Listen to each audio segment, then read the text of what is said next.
Time, so we're gonna go ahead and begin this meeting. Before we call this meeting to order, we will hear instruction on how the public may access Spanish interpretation. Thank you. We are offering live interpretation in Spanish during this meeting. If you wish to hear Spanish interpretation, please click the interpretation button at the bottom right corner of your Zoom screen. You will see a globe icon. If you're joining via the Zoom smartphone app, just select your language by clicking More or below the three dots in the bottom right corner of your screen. Select Language Interpretation, then choose Spanish and click Done. If you wish to hear only the interpreters and not the original speakers, be sure to click Mute Original Audio. Buenas tardes, estamos ofreciendo interpretación en vivo en español durante esta reunión.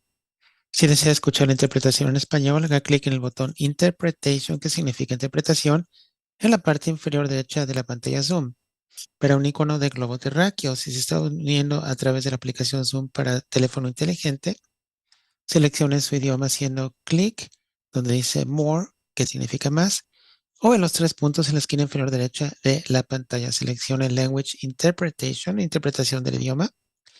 Después elija Spanish y haga clic en Done. Listo. Si desea escuchar solo a los intérpretes y no a los oradores originales, asegúrese de hacer clic en Mute Original Audio, que significa silenciar audio original. Thank you, and back to the commission. Thank you very much. And with that, we will go ahead and call this meeting to order. Let's stand for the Pledge of Allegiance.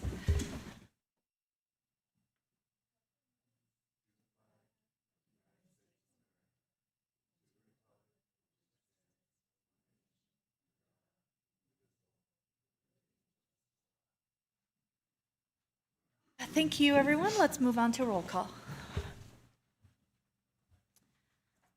Okay, we're doing roll call. Chair Viorchek, Here. Vice Chair Luxinger, Here. Commissioner Feiger, Here. Commissioner Imhoff, Here. Commissioner Williams, Here. all present. Thank you very much. And we will go ahead and move on to public communications, which is the public's opportunity to speak on any topic which is not listed on today's agenda. We will limit comments to 3 minutes. Do we have anyone who'd like to speak in the audience? Seeing none, let's go ahead and open up to Zoom.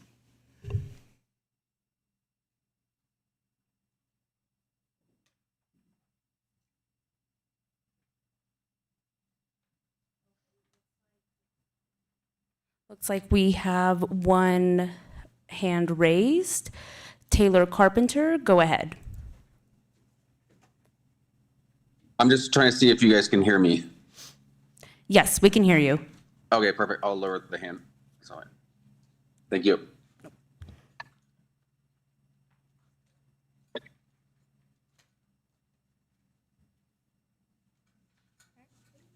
Is that everybody?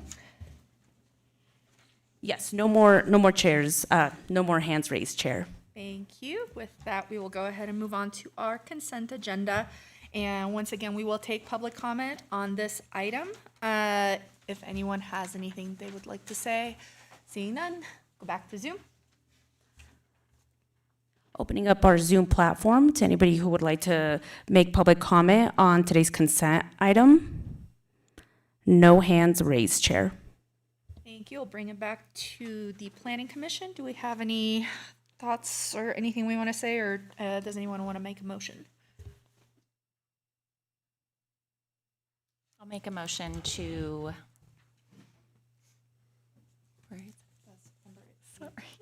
to adopt the consent agenda from the September 18th, 2025 meeting. I'll second.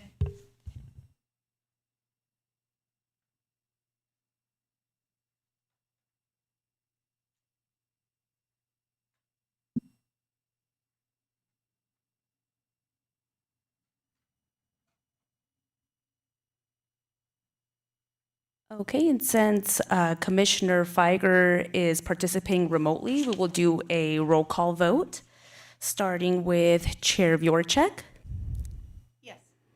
Vice Chair Luxinger, Yes. Commissioner Feiger, Yes. all right, Commissioner Imhoff, Yes. Commissioner Williams. Yes. That motion carries.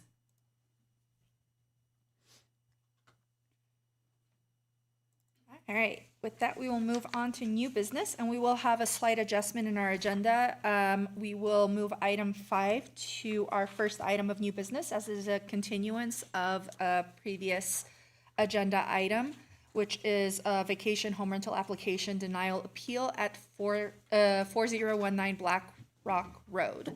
And I don't think we're going to be doing the judicial process again, considering this is a continuation, right? Should we not? Yeah, for this one, I believe we have to do the full process. I don't think we were halfway through. Okay, give me just 1 second.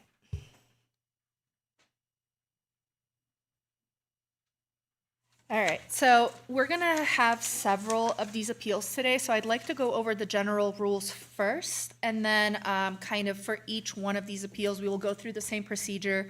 We'll keep it on track, but I just want to kind of explain it all once. So the first thing that happens is that I will explain whatever the appeal is regarding and where it's at, and confirm that the notice of the appeal hearing was given to the appellant. Once that happens, we will hear evidence and testimony in the following order. The first will be an opening statement or any remarks by the staff to provide background information on the matter. Then we will go ahead and bring the appellant or their representative up, and they will also have an opening statement with any evidence or testimony, which will be followed by commissioner questions or staff questions to clarify anything that the appellant has said. From there, we will once again bring up staff, who will provide evidence or testimony concerning any of the issues which were raised by the appellant, which will be followed by comments by the appellant, and if they, or also their representative, if they're different parties. Lastly, this will be followed by any questions by the appellant and the commissioners. Then we will move on to evidence or testimony from the appellant and or their representative in rebuttal to or in clarification of any other evidence or testimony presented, and any closing statements or remarks that the appellant wishes to make. Finally, we will have public comment from anyone in the audience or on our Zoom platform. Once we hear all of the presentation and testimony from everyone involved, it'll come back to the commission, where we will deliberate on the evidence and the testimony presented, and we will vote on whether or not to grant the relief or not. And if any issues are raised during the hearing that cannot be immediately responded to by staff, the hearing will be continued until we have information that will allow us to make a good decision on this. And then at the very end of this, the secretary will announce the final decision of the commission. Hopefully everyone got all that.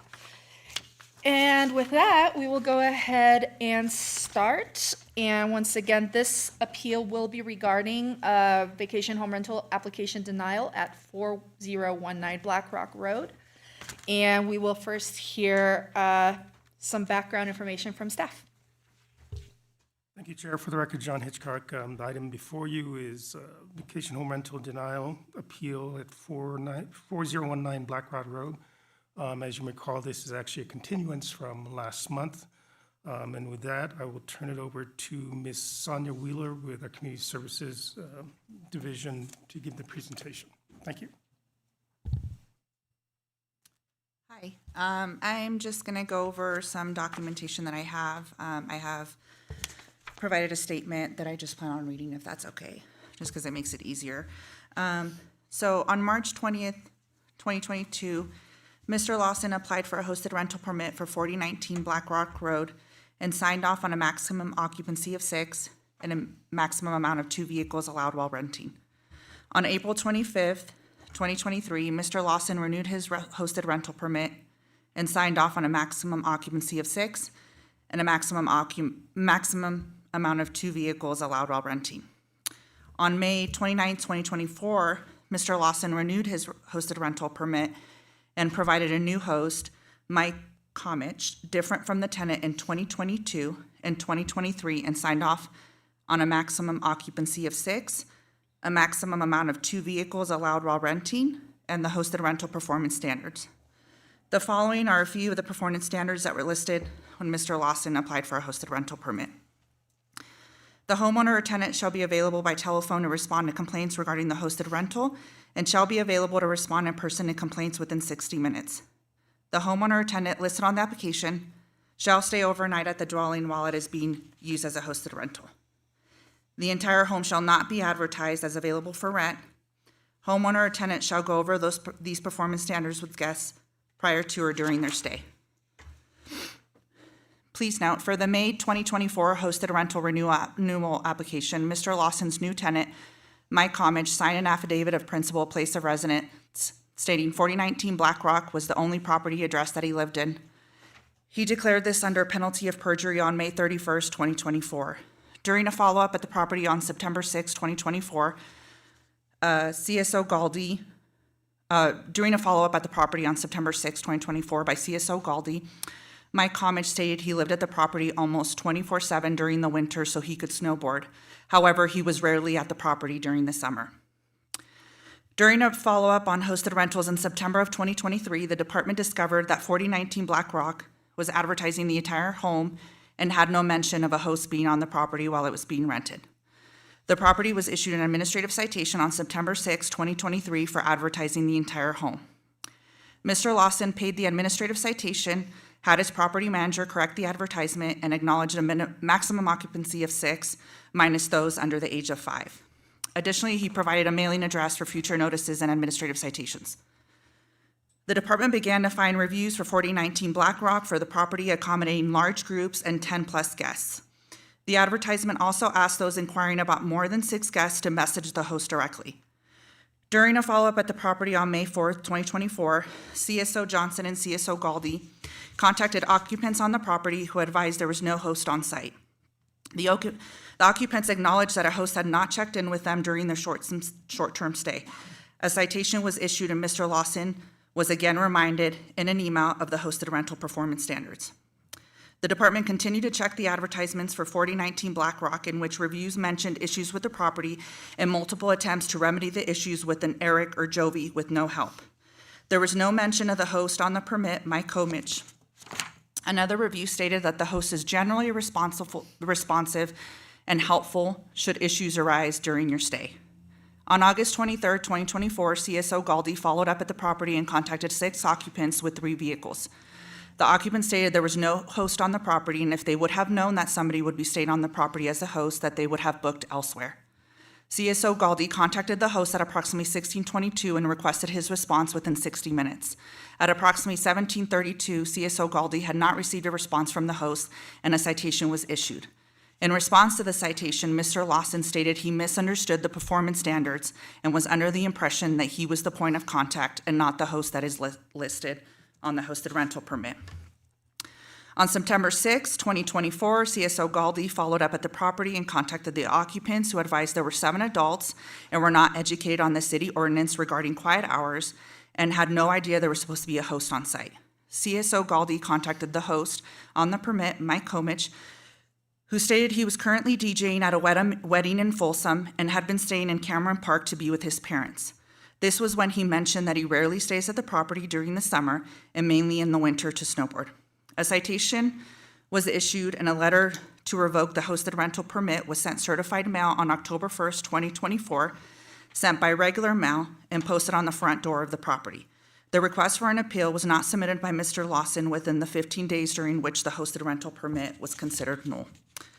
On December 23rd, 2024, CSO Zepeda and CSO Johnson followed up at the property and contacted occupants who rented the property through Airbnb for approximately 2 days.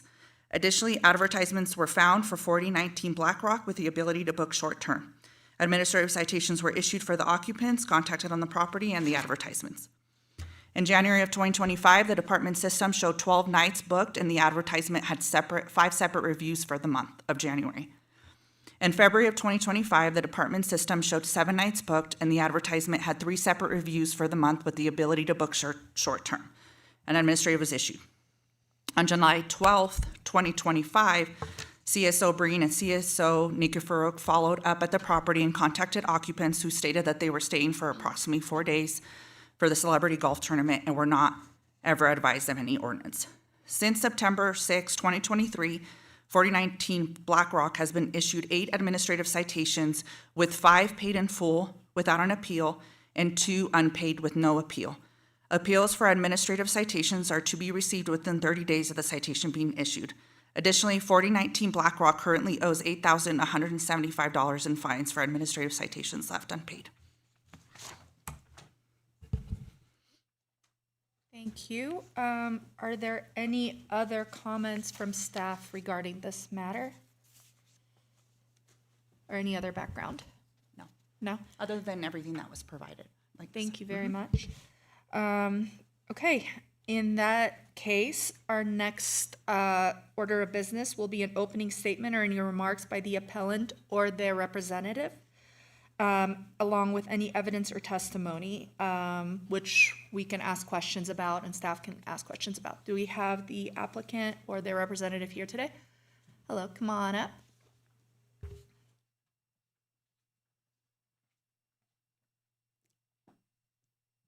Good afternoon. My name is Melissa Balo, and I represent Eric Lawson in connection with this appeal. Oops, pardon me. I want to start off, I did provide a PowerPoint that's at the end of the packet, so we don't need to put it up on the screen if that would be too much trouble. But I wanted to stress that Mr. Lawson has a long history here in Tahoe and has bought this property in order to retire in. And I know that's an argument that gets heard quite often, but that is what is happening here. And without a vacation rental permit, he would not be able to keep the house. The bottom line is that the citations that are at issue, there were 6 in the staff report that were noticed for this, and I understand from Ms. Wheeler that there are more at issue. I only addressed 6 within the submission that I did. These were flawed citations based on, they were procedurally defective. Several of them lack any evidentiary support. And there's been a failure of the city to follow its own ordinances. And I think that makes these citations defective and shouldn't be counted against him in consideration of his application. Mr. Lawson is a licensed mortgage broker with 20 plus years of professional experience. He manages other properties all over and has a very good track record in terms of reviews and has not had any issues with enforcement. He grew up in Northern California, came to Tahoe for decades. And the way he manages his properties is that he has, well, here he had a tenant host and generally uses professional property managers. He has exterior cameras that show him the state of the property and uses Noise Aware, which is sort of the gold standard of noise monitoring, that should levels get above a certain decibel, there's an automatic alert to him. And I think there's a way that it can get texted directly to the guest saying, you're being too loud. When he bought the place and decided to do a hosted rental, he talked to all of his immediate neighbors, gave them his contact information and said, if there are any problems, please contact me. There are 2 letters from his immediate neighbors, I think with very good reviews about his character and attentiveness and his care of his neighbors. The property in question is right on the edge of the tourist core. It's basically across the street from Station House Inn and Three Peaks Resort. It's at the end of a dead-end street with and on the other side there's Forest Service land, so it's not in a very densely populated area.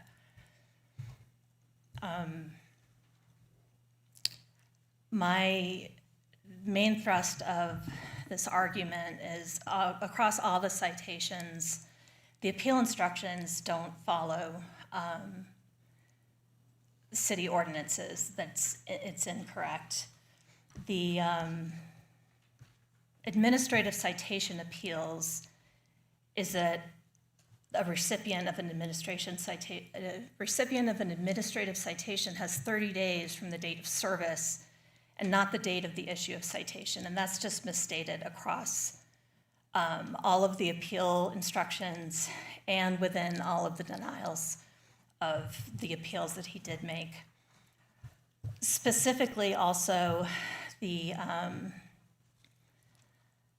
citations themselves, part of the administrative citation process is that there's a list of information that needs to be included on a form approved by the city manager, which we have taken to be the slip that comes out, I guess, from the handheld device that's carried around by enforcement officers.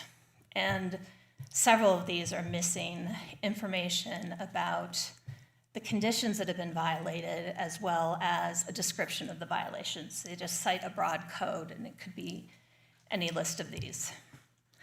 To be sure, there are, with all of them, a cover letter. It's a service letter that does specifically identify the violations. Sometimes in one of the later permits, it was just, it has come to our attention, and there was no explanation of why it had come to their attention. But again, that just does not follow the code in terms of which document has to have all of the information that provides notice to the recipient of the citation of what the violation is, to know what there is to remedy it.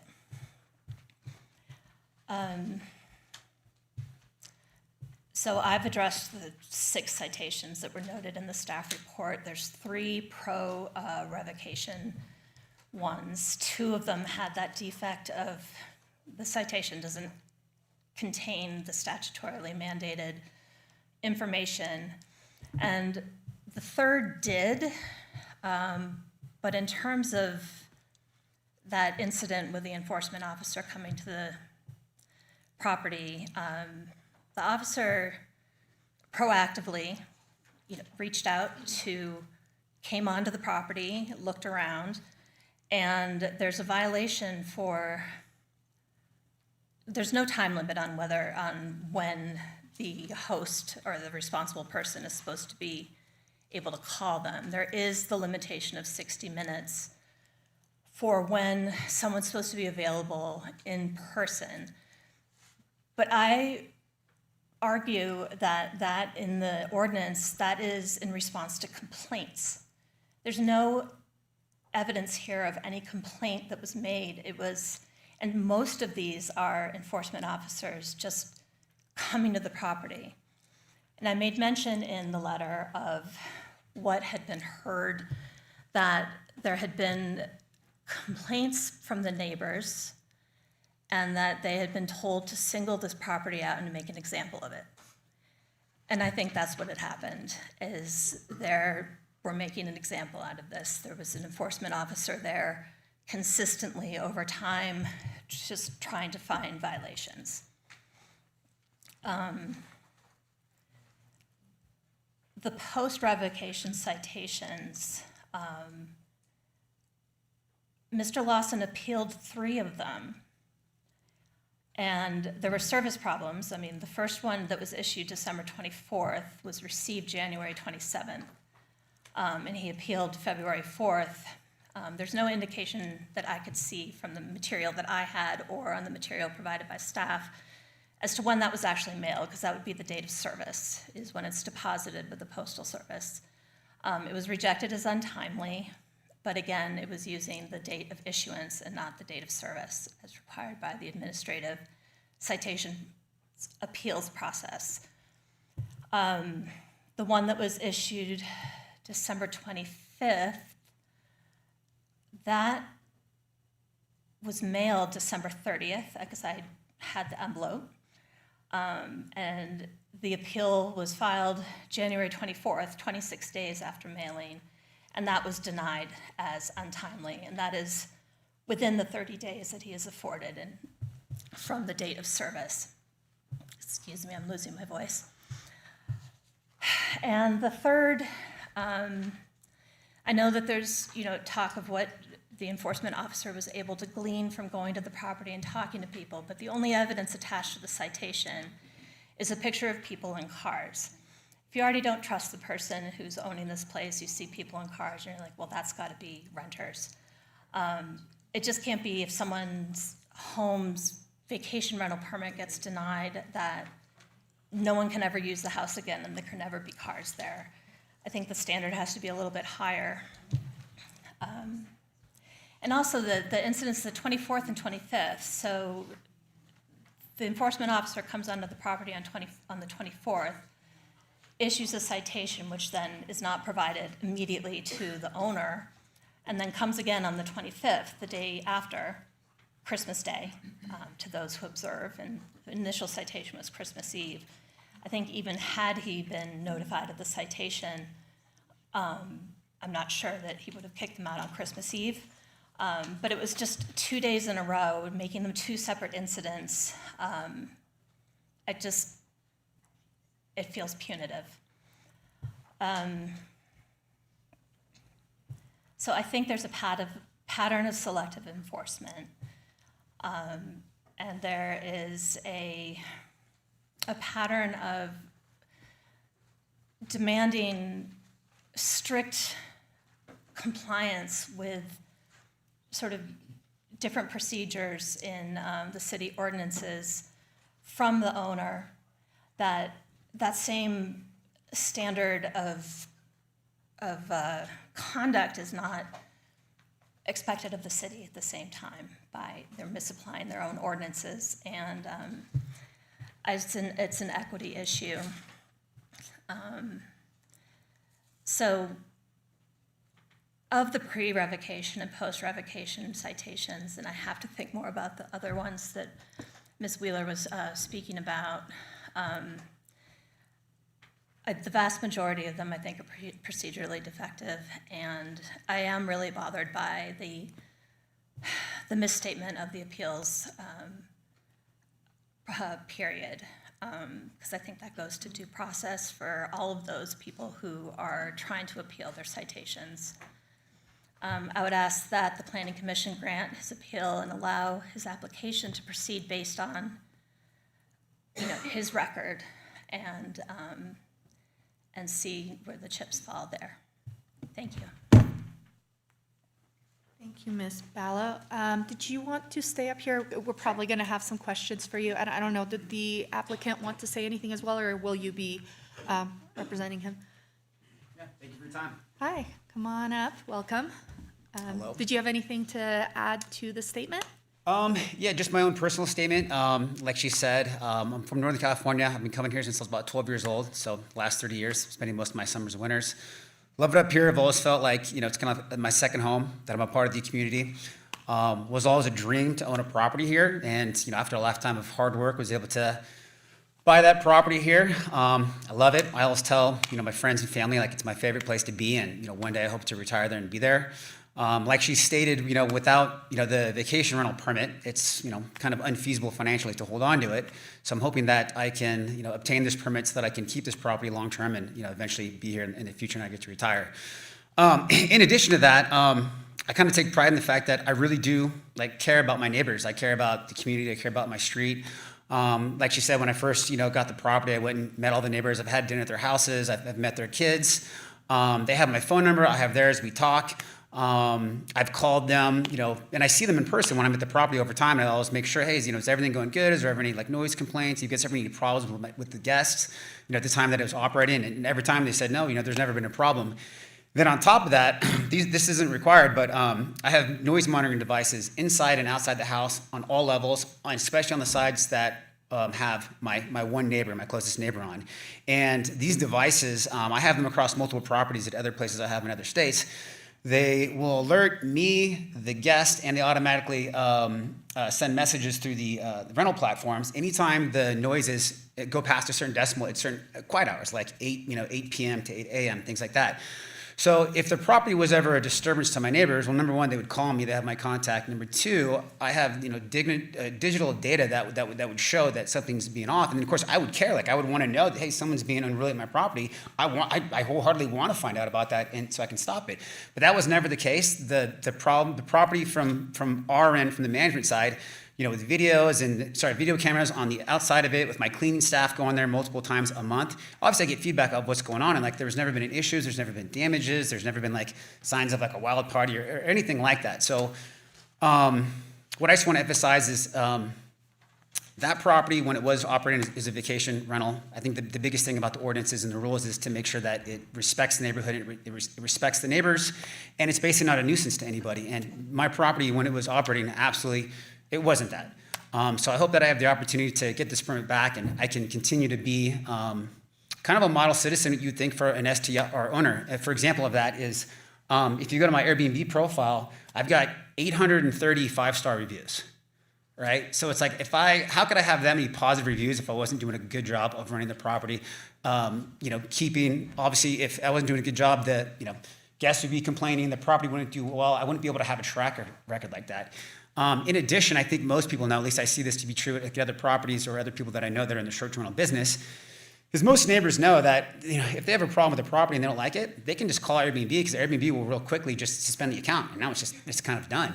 I've never had any such call on my property ever, not once, in the 2.5 or 2 years or whenever it was operating. So that's another third or fourth validation of there's no disturbances going on my property that's bothering anybody. So I just want to thank you guys for your time. I know you're busy. I do live in Southern California now as of about 2 years ago. I flew up here, took the day off work to be here because I wanted to just demonstrate to you guys and show you through my actions that I do care. Just tell you a little bit more myself, see everybody's face, and thank you for your time in person. Thank you for that, and glad you were able to come up for the snow. It's a good sight. It's not so snowy down in Southern California. Yeah. So with that, I think we're going to go ahead and allow staff and the commission to ask any questions. So maybe if you both want to stay up. Staff, do you guys have any questions for our appellant? No? No? All right. In that case, commissioners, and we'll start with Mr. Imhoff. Just a couple questions. Number one, you say that all the fines have been paid. Is that correct? Your fines that you had? My understanding that Your understanding is they've been paid, they correct? have, but I that's what I've been told. Okay. Well, we'll assume that they are, okay, for the sake of argument. My question goes a little bit different than those citations. And my question is to you, had Measure T not been passed, would you be standing before us today appealing your rights to operate a short-term rental? In other words, would Measure T was the sole reason for your denial of a short-term rental permit? If so, tell me why. I actually mailed in an appeal for the hosted rental permit before Measure T was overturned. So yes, I would be here. I mean, in other words, is Measure T the reason why you're standing here because of Measure T denied you a rental permit, correct? That is correct. All right. Thank you. No further questions. Thank you. Could you, Ms. Ballo, just explain one more time about the discrepancy of the dates on issuance versus when it's received? Could you just lay that Sure. out one more time? In the ordinances, there's an administrative appeals process, and that's what applied to the revocation letter. It was 15 days after the date of whatever act happens. On that ran from the city gave the date of the mailing, so that was 15 days after that. In the administrative citations process, it's explicitly carved out from the administrative appeals process, and it's a different time period, and it runs from the date of service. And service is defined as receipt, personal service, or deposit at the U.S. Postal Service. And so that would be when the time frame runs. So for instance, with the December one of them didn't get there for a month, so I don't know when that one was mailed. But obviously, the U.S. Postal Service sometimes, particularly up here, I mean, with the snow. But the one that was mailed on December 30th was appealed January 24th, and I think it was that disconnect between the language of the ordinance of the administrative citation appeals process, and that's the date of issuance, which with, citations being given and then people not knowing that they've been cited, the service makes more sense for that. So one of them is a 15-day from the date of the act, and then one of them is from the date of, say, postmarked, and that's a 30-day? 30-day. Okay. And there's, yeah. I don't want to misspeak. Oh, well, and I remember. I know it's 30 days from service for one, but I won't Yeah. have, the administrative appeals one, I believe, is 15 days Okay, from the act. okay, thank you. Mr. Williams, did you have any questions? So it appears that you guys knew that, or you knew that the permit was revoked prior to the December citations that went into December. Is that correct? Did you know that your permit was revoked? I did know. And then you continued to have to advertise it and have reviews after it, and actually rent it after that period of revocation, right? I don't know when the reviews get posted. They could have been from previously. And that's true, because sometimes reviews will have a date on it, but it won't tell when they stayed, right, in the reviews. But you did advertise it after your permit. It was And you had changed to a 30-day plus rental by the property manager that works for me, that runs the advertising. Okay, so the December ones, those were 30 days, They were supposed to be 30 days. but they weren't. I'd have to check my records. Okay. All right. Thank you. I have a couple of questions as well. First off, you said you're on the edge of the tourist core, so I assume you're not in the tourist core, you're just like across the street from it? Correct. Okay. And are there any other short-term rentals in the same situation on your street, or are you the only one? The house to the immediate right of me. First off, there's no house to the left. It's forestry, and then the property right in front of my house is wetland. It's kind of used as a dog park by the locals. So the neighbors behind me are pretty far set back, so I don't have a lot of contact with them. But my immediate neighbor to the right, that's Dan Ackerman. He rents the property. Him and his family have been there for like 5 or 6 years. They come up on the weekends. No issues with him. I talk to him all the time. I actually talked to him on the phone yesterday. The next nearest neighbor is the next house over. That's Walt. Also talked to him yesterday. He's been there for multiple years. Him and his wife also confirmed with him, like, never had any issues, no noise complaints, no problem. They both submitted letters of good reference on my behalf. So I'm not aware of any other properties in the area that had any sort of citations. No, that's not what I'm asking. I'm asking whether there are any other homes on your street which also have a short-term rental. I'm not aware.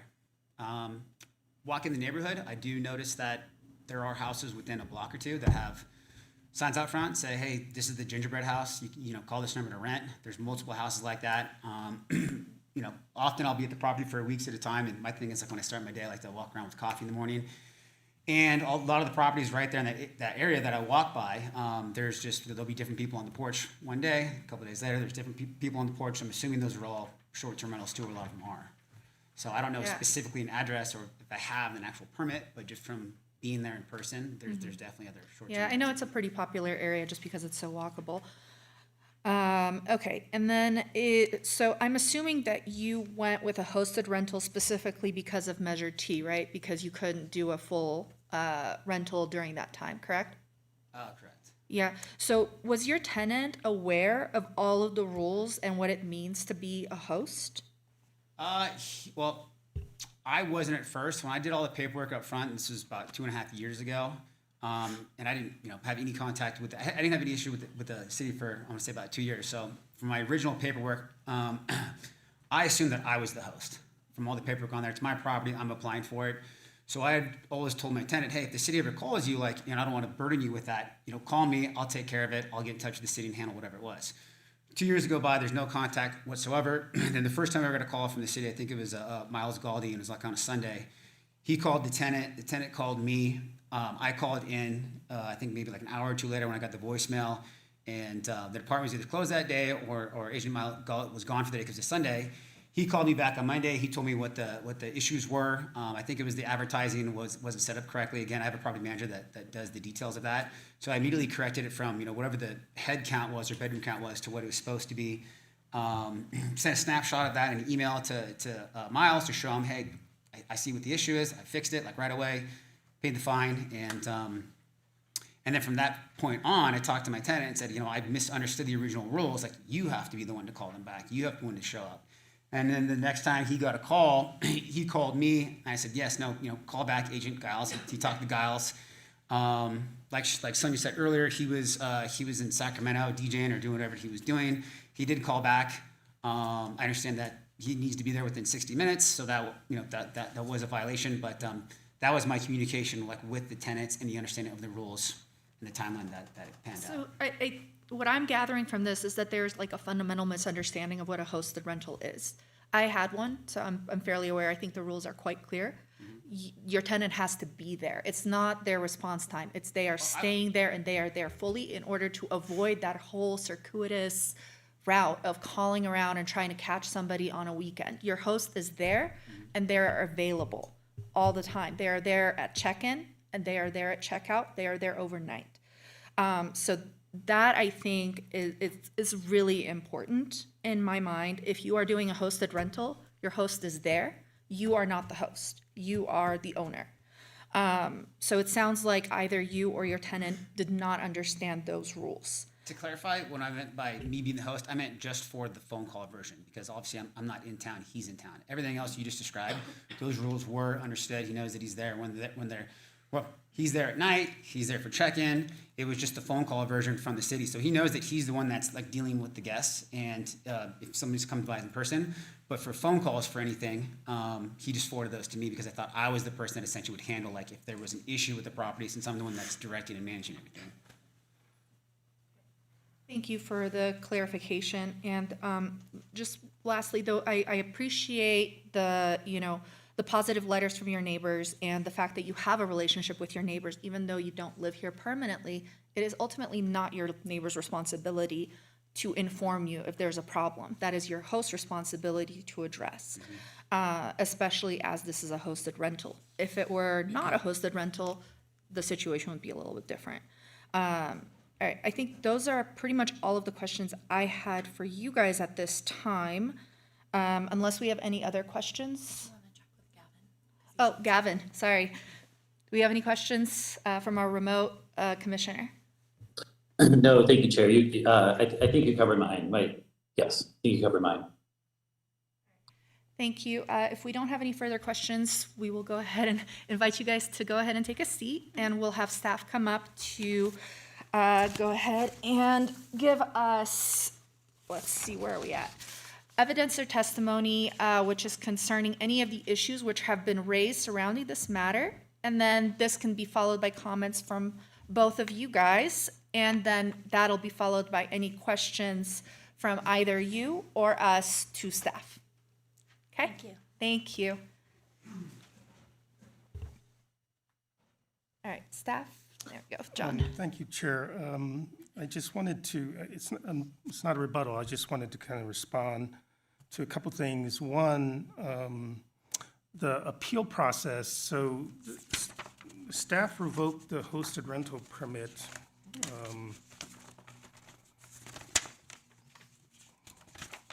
And the letter is in your packet, and that was dated September 26, 2024, and then postmarked October 1st. I'm looking at the code, the city code administrative appeal process, and it states in there that within 15 days after an act or determination appealed from a person, person should be able to file an appeal with the city clerk. So for the revocation of the hosted rental permit, that appeal period was 15 days and started on October 1st. At the time that, we actually made the determination on September 26th, but the day that we mailed it was October 1st. Mr. Lawson didn't appeal in a timely manner pursuant to the determination made by the city clerk. So I just wanted to point that out.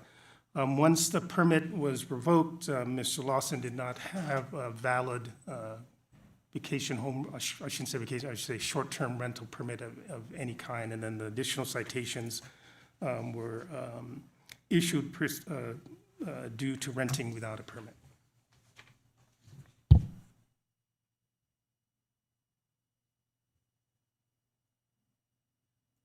Okay.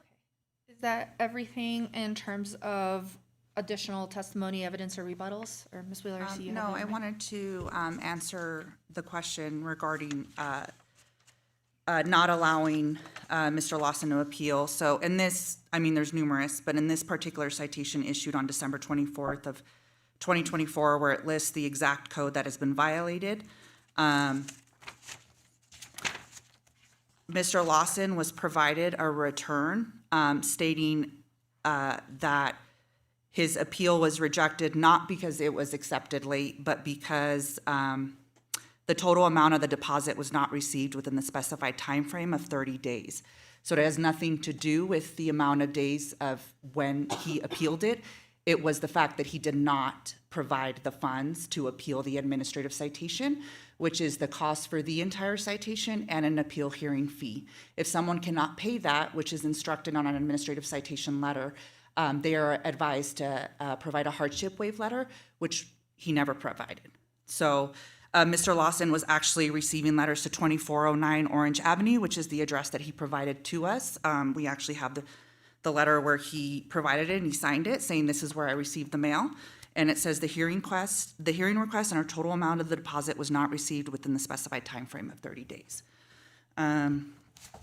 Additionally, I don't know if since September 12th, he has paid his fees. That's something we'd have to look up. I didn't look up particularly today.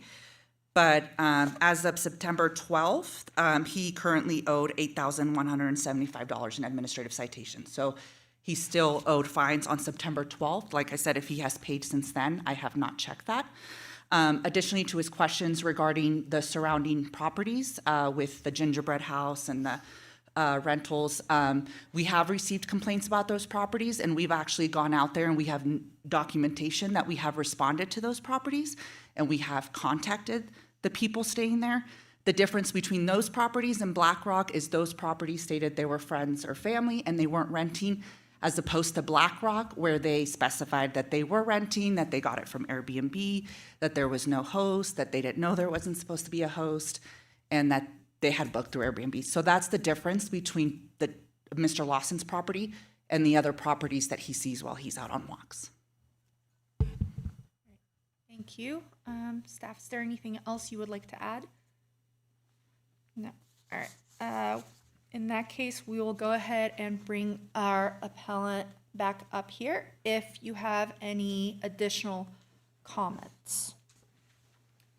I do. I just have one, and I take Ms. Wheeler's point that the full amount was not paid within the specified time frame, but the fact remains that the specified time frame is still wrong because it's from the date of issue in the appeals process, and it's the date of service in the ordinance. Do you have anything else? I don't. That's it. Thank you very much for your time. Did you guys have any questions for staff regarding anything that they've discussed today? I'm curious, I was never told, was there actually ever any complaints from any neighbors? Ms. Wheeler? Yes, actually there was. I was actually out there this summer, and I actually had a neighbor flag me down and state, because he was complaining about other particular things like parking violations, and he was upset because he felt that the city didn't do anything about his particular complaints. And additionally, he stated this house is still renting and nothing's been done. And I said, actually, it has been done. We have revoked we've taken the proper steps. If he is still renting, that is out of our control. Please feel free to call us if you feel he's renting, and we will go contact these occupants and issue an administrative citation. Thank you. If you guys have nothing else to comment on or ask, we will go ahead and ask questions of staff. Thank you. All right. Anybody, questions? There is no documented evidence of any complaints against his, or just people saying that. Is that correct? I mean, was he cited for anything involving a noise or parking issue or anything like that? Yes, so as I stated, I'd have to review the statement all over again. But when an officer responded, there was either too many occupants or too many vehicles. So there was a citation issued specifically Correct. for, and For how the many, hosted rental and how many, violations. how many citations were issued for that? Huh? I'd have to. do Specifically you wanna for give- noise? I have 7 listed. in I the understand most of the citations were because he was renting the place without the. No, that's incorrect. So, Oh, I'm sorry. I thought I read everything. So, correct. So in May of 2024, he was issued a citation for the renter who stated he was in Folsom, and and this is September 6th. He said he was rarely at the property during the summer. So he was cited for that.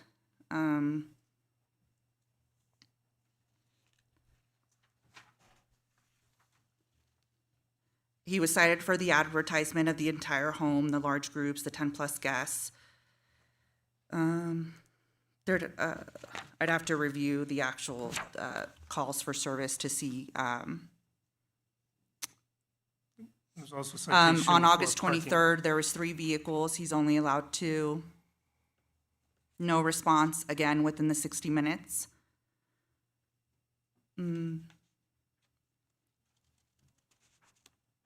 On September 6th, the 7 adults claimed that they were never educated on the city ordinance regarding quiet hours and had no idea there was supposed to be a host on site.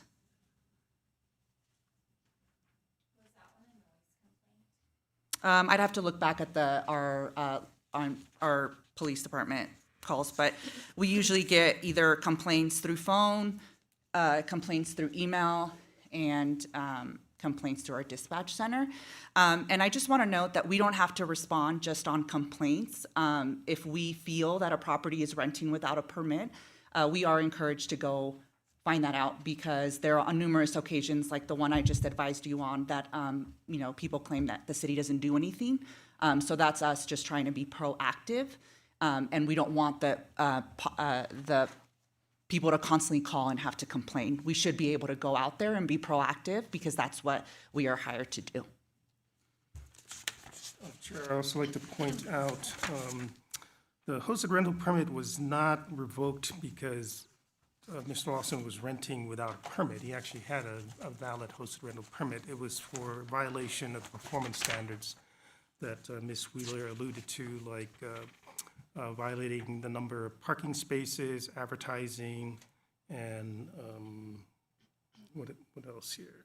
The ones that were listed by Ms. Wheeler. And then I just wanted to note that for the letter that he had, that Mr. Lawson had received for the citation, like I said, there's numerous citations. However, the one that they are asking about is December 24th. He was notified that he did not provide the total amount of deposit. And then he was asked the hearing request, and a total amount deposit was not received within the specified time frame. However, the city is allowing until 3/17/2025 to pay the citation hearing and request a hearing. So he was notified that he did not pay the amount when he provided his appeal. It wasn't that he didn't appeal in the 30 days or the letter or anything like that. So this citation was issued on December 24th, and he was given until March 17th to appeal it. So that's past the 30 days. Was the check ever received? I'm I know that Mr. Lawson did pay a few citations in full, but I'm assuming since the amount that he owes is over 8,000, I'm assuming a lot of them weren't received or mailed.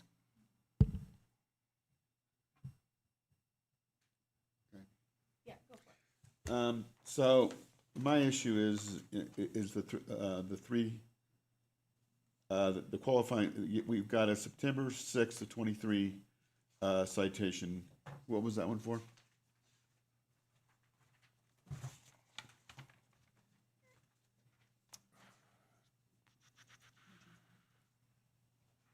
Okay, sorry.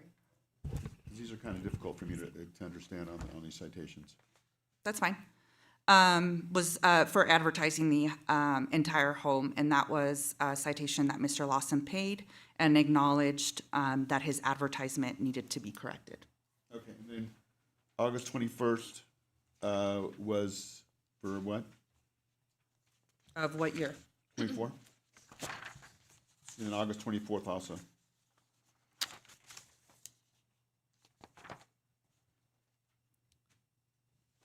On August 23rd, CSO Galdi followed up at the property and contacted 6 occupants with 3 vehicles.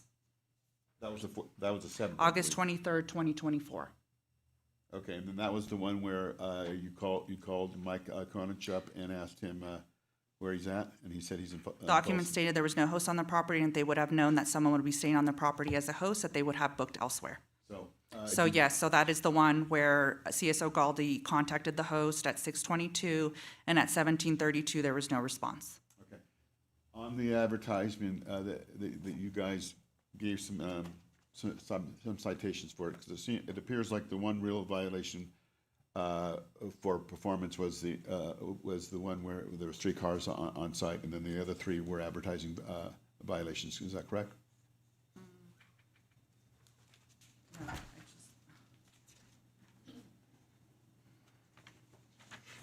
Because we're showing 4 violations before before you took the permit away in October the 1st, not 24. Yeah, let me look. I believe one of the citations is for not having the host on site.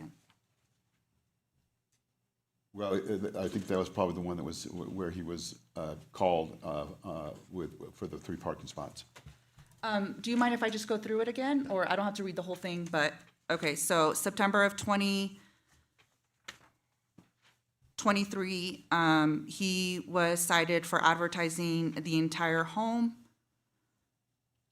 which the administrative citation was paid. Then, after seeing the advertisement for large groups and 10-plus guests, he was cited on May 4th of 2024 for not having a host on site. Yeah, that's not in our list of chronology. Okay, go ahead.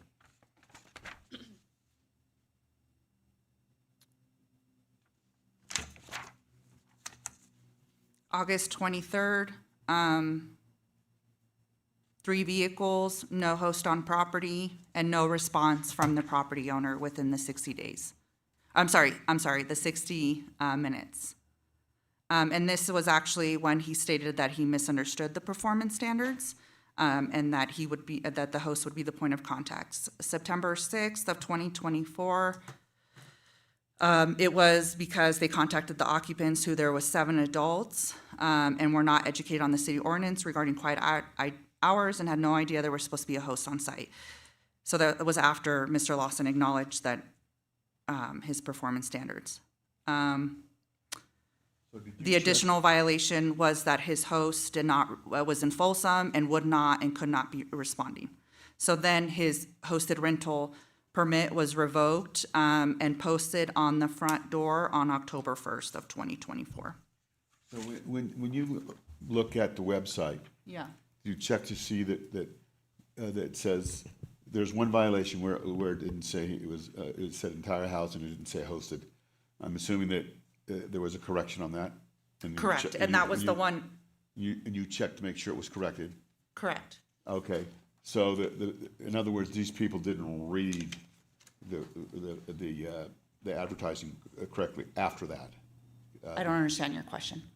Well, after that, the advertising said it's hosted. Correct. Advertisements can be changed. So yes, after he was cited for advertising the entire home and paid the citation, he corrected it. Okay. Was that your question? Yeah, so, and it said it's a hosted after that. Yeah, it'll say a room for rent or host on site. Oftentimes it'll mention whoever the host is, and then when people review, they'll say host Mike was amazing because host Mike was there, that kind of thing. All right, well, yeah, because we don't see anything on the May citation in here, Okay. in our report. All right, So I'm happy to. That's why I'm confused Yeah, on sorry, that. I have everything, so I'm not sure why it wasn't provided. so. Okay, so there was actually 5 events before his permit was taken away. I'm seeing 4. But the May one's not in here. Right, but from what she just described, we had September 23, May 24, August 24, and September 24. Right, but she And said then it that- was revoked. Then she said there was a May one also. Yeah, May. In 24. Yeah, May 24 was no host. I'm looking. Yeah. Oh, is it? Yeah, which is why I actually really appreciate everything you're doing, because my question was going to be, have you go through these? Yeah. So yeah, Doug, do you have anything else? No, I'm fine. I'm going to continue in that vein. Post when the permit was revoked and the notice was given on October 1st, 2024, looks like there were several additional citations, because there's a total of 8, right? Correct. So all 4 of the last ones were just for hosting without a permit? Correct. So we posted it on the front door October 1st. There was 23rd, 24th, January of 25, February of 25, and July of 25. That's okay. So it was December, the December 24, which Mr. Lawson is referring to. And then it's January of 2025. And then February of 2025. And then, I'm sorry, I'll go back. So December 24th of 2024 was when occupants were actually contacted. January of 2025 was when we saw the advertisement up again, advertising short-term with the ability to book less than ability to book 12 nights. And then they had 5 separate reviews for the month. And February of 25 showed 7 nights booked, and the advertisement had 3 separate reviews for the month with the ability to book short-term. And in July of 2025 was when CSOs actually contacted occupants who stated that they did rent 4 days for the celebrity golf tournament. So that is when people were contacted. I really appreciate that. I know Yeah. it's a lot of Yeah, of information. Julia, it looks like you have a question? Just really quick on those from December 24th, 2024, January, February, July, those were not like noise complaint, trash complaint, parking. It was just basically the formality and like an administrative citation. The December of 24 was based on a complaint. The January and February was based off our findings.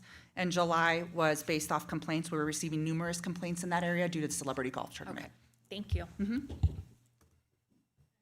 Gavin, do you have any questions? No additional questions. I think everything was well documented and presented. Thank you. Thank you. Do we have any other questions for staff? No? All right. I'm going to give the appellant another opportunity to have any questions. I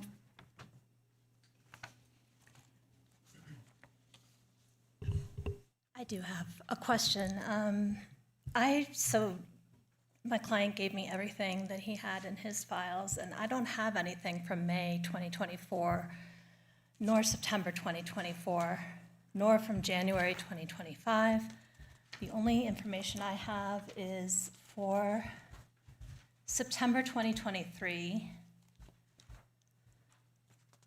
August 21st, 2024, August 24th, 2024, December 24th, 2024, December 25th, 2024, and February 2025.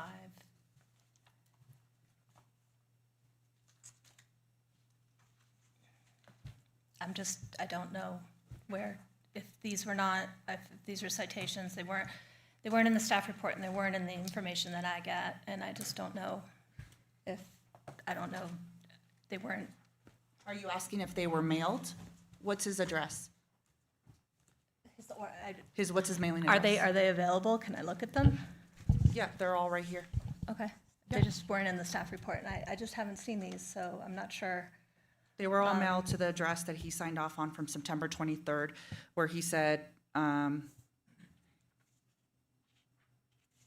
please update my mailing address and your records to 2409 Orange Avenue, Costa Mesa, California, 92627, signed by Eric Lawson. Is that his mailing address? If I could just interject for a second. So were these records that were included with the agenda item today or submitted by the appellant here? Because if they were not, then I'd instruct commissioners not to rely on that in making your decision. Yeah, I had understood that it would be considering the 3 pre-revocation and 3 post-revocation that were cited in the staff report as the basis to rely. And those are the only ones that I addressed. I'm not prepared to address the other ones.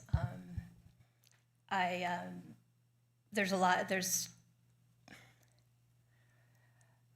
some of the the complaints that, several of these citations, of course, did not arise from any complaints. They don't address any safety or nuisance issues as the ordinance was passed to address.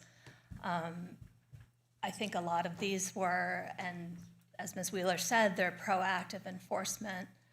And I'm not sure if those complaints were, hey, you guys need to do something about all of these rentals around here. It seems the houses like the Gingerbread House had properly coached their guests to say that they were friends and family. I do feel like there's just a pattern of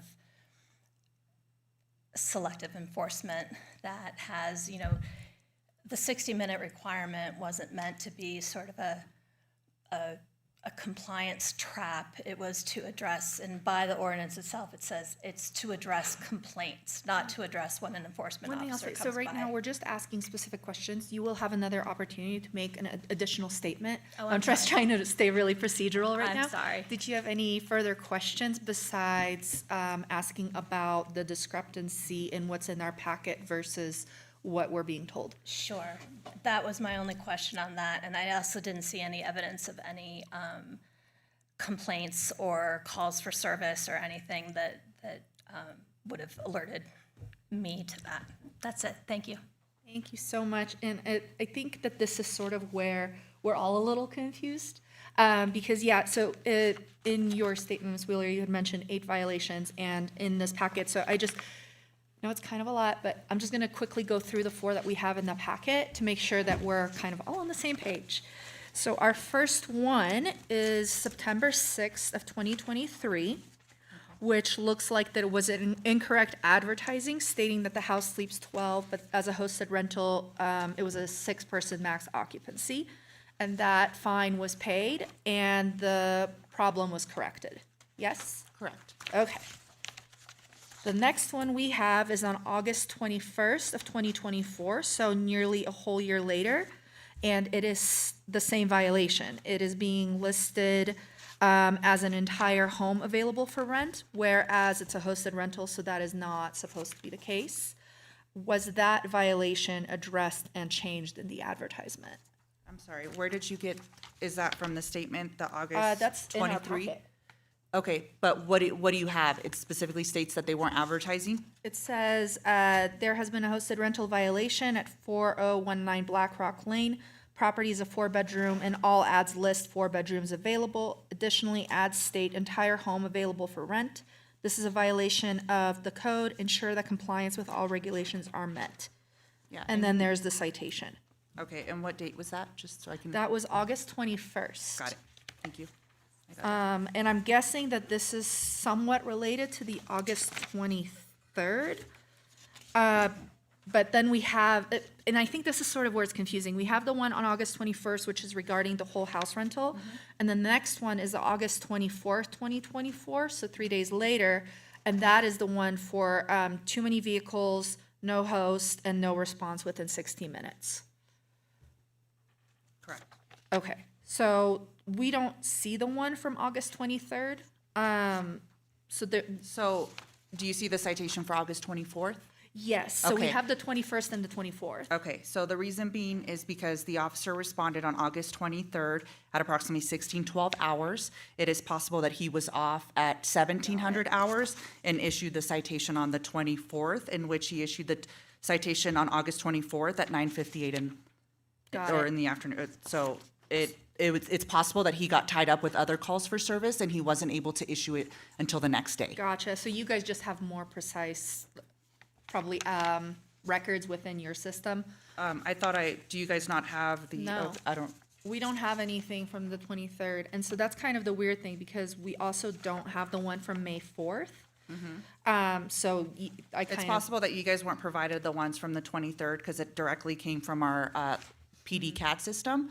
So we can't just distribute this call for service. and then for the one from the 21st, because that one wasn't mentioned anywhere, but it's obviously here in our packet, so I'm just kind of curious whether the August 21, where it was the entire house being advertised for rent, was addressed and corrected.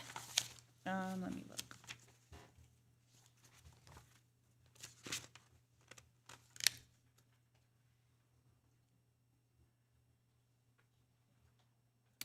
Okay, so what are you asking? So August 21st, the violation was for the ad stating the entire home was available for rental.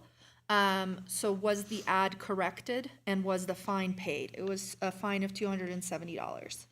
For August 2024? August 21st, 2024.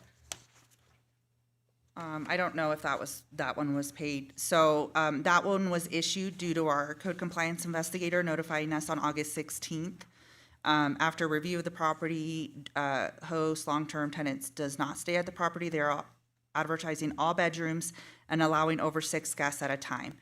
And then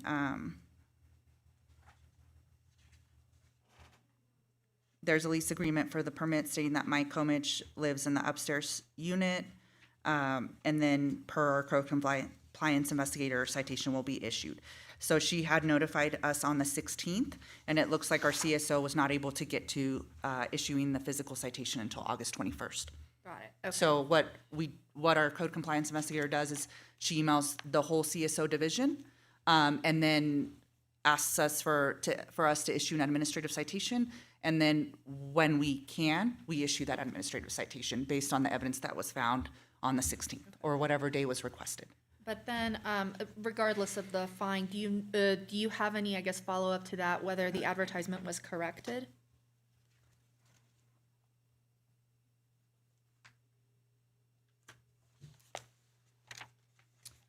Well, I don't know because, I mean, he was cited after that for excessive amount of vehicles and all that. So I don't know if the ad was corrected. I don't know that particular detail at Gotcha. this time.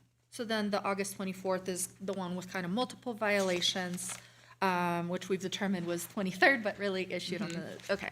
And then we have the December 24th, which at this point, the permit has been revoked. And so this is simply a violation of renting without a permit. And then the next one we have is December 25th, which looks like it's for the same reason. I don't know.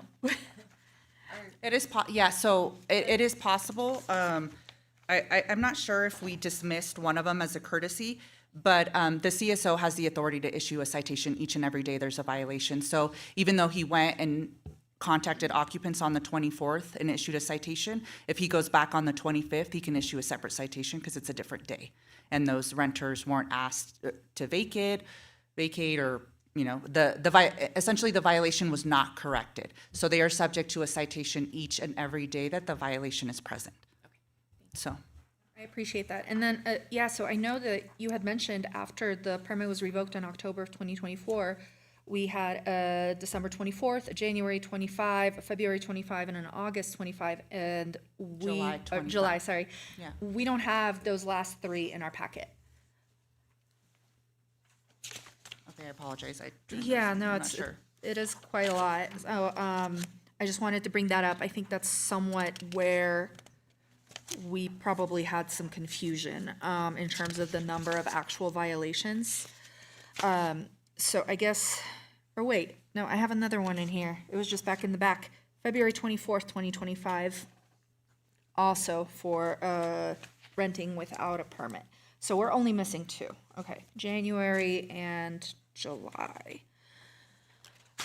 Okay, so I think the question then would be, Dan, can we consider the ones that are not included in our packet in our conversation? If they're neither included in the packet nor discussed in the staff report, I would not consider it in making your decision. Got it, okay. So to clarify, with those two missing, we are really only looking at September 23, August 24, September 24, December 24, and February 25. So 1, 2, 3, 5 violations, right? And the permit was revoked in October of 2024. I'm looking at September 23, then August 21st, 24, August 21st, 24. Oh, yeah, there are two in August, you're right. 24th, 24, and then September 7th, 24. Mm-hmm. So those are the four ones, for me, are the most important ones, because those are the ones that initiate the taking of the permit. Yeah.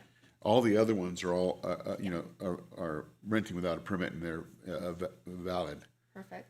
All right, so just to kind of keep us on track, glad we got that clarified. Do we have any additional questions for staff? No. All right. In that case, now, if the appellant would like to come back, we will go ahead and hear any evidence or testimony in rebuttal to or in clarification of anything that has been presented today, as well as any closing statements or remarks that you would like to make.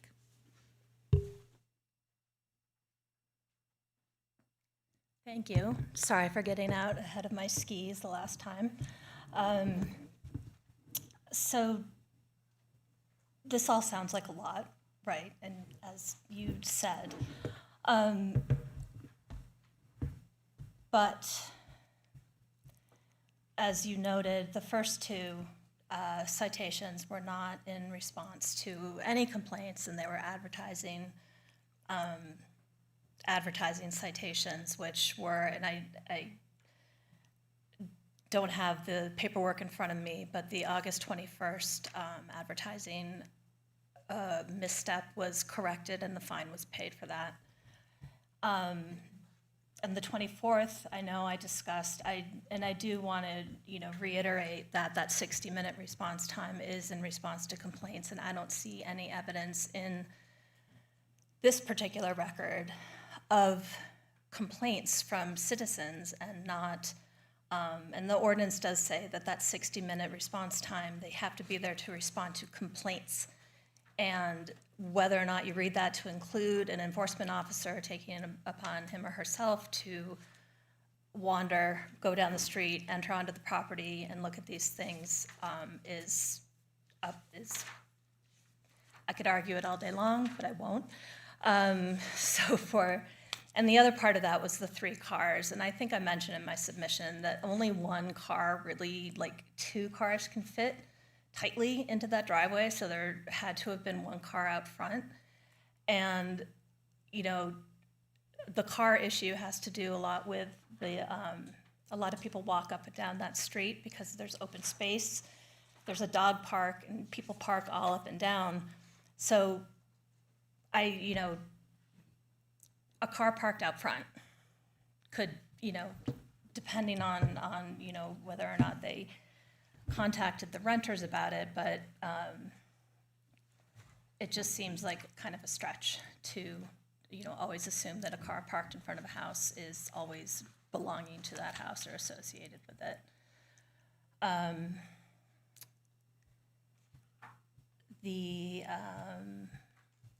The post-revocation violations, Again, the 24th and the 25th, having those, and I do understand that enforcement personnel are allowed to issue citations, one day and one day the next.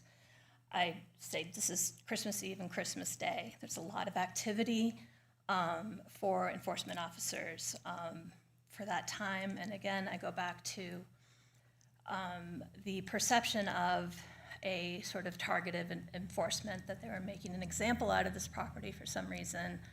And I don't think that is comports with the notions of due process, fair play, justice, like everyone's supposed to be treated equally. And I do the appeal process, the appeal discrepancy between the appeal language and the ordinance is still concerning to me. There was one appeal that I contend, and Mr. Lawson contends, was denied. That was the one on December 25th that was mailed on December 30th.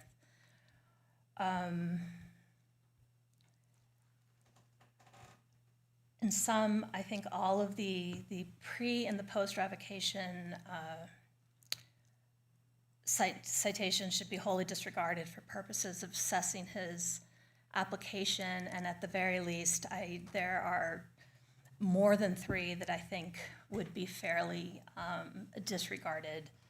I feel the city has been misapplying its own ordinances and demanding really strict compliance from property owners. It just seems an imbalance that the burden of strict compliance falls entirely on property owners and not the city itself. And again, as I know, none of these arguments are meant as any slight against city staff. I know how hard they work, and this is a confusing time for the city. Measure T, new ordinances, events have overtaken us, and but Mr. Lawson feels that he has to advocate for himself and for his house that he really wants to continue to own. He's demonstrated responsible property management, and it's hard to say that because of this list, but you have to take all of it in context. He's tried. He's maintained excellent relationships with his neighbors. He's taken corrective action. He thought he had a good relationship with the city and city staff. But I would just ask that the appeal be granted and that his application be reconsidered without sort of the three strike sort of mandatory denial. And that's it. Thank you very much. Thank you very much. And with that, we will go ahead and take public comment on this particular appeal. Do we have anyone in the audience who'd like to speak to it? Seeing none, we'll open it up for Zoom. We'll open up our Zoom platform for anybody who would like to provide public comment on item number 5. No hands raised, Chair. Thank you. With that, we're bringing it back to the Planning Commission for deliberation based on the evidence and testimony we've heard today. Anybody want to start us off? No? All right. Well, Doug? All right, Well, go for it. So, as I said, for me, it's he had 4 violations, at least that we were given in our box. We can only see one of them that was most of them were advertising. 3 of them were advertising violations, and one was too many cars. It's not required. It's like a police officer. If they see a violation, they can give a citation. They don't need to have someone call out to that. The community service officers can freely make, if they see a violation, they can freely go ahead and do that. If they're driving down the road and they hear noise, and it's noise, it's after hours, then they can certainly do a citation. It certainly is not something that would have to be complaint driven. And as a matter of fact, I do believe that the community service officers are out there driving around and looking for violations, which is their job, which why they're hired to do. But it's the three, he's got 4 violations. He's only allowed to have 2. The third one is it can be revoked. The ones in December and past it are of no consequence to me because he knew he was operating without a permit. And so my thought is, I'm more inclined to decline the appeal on that basis.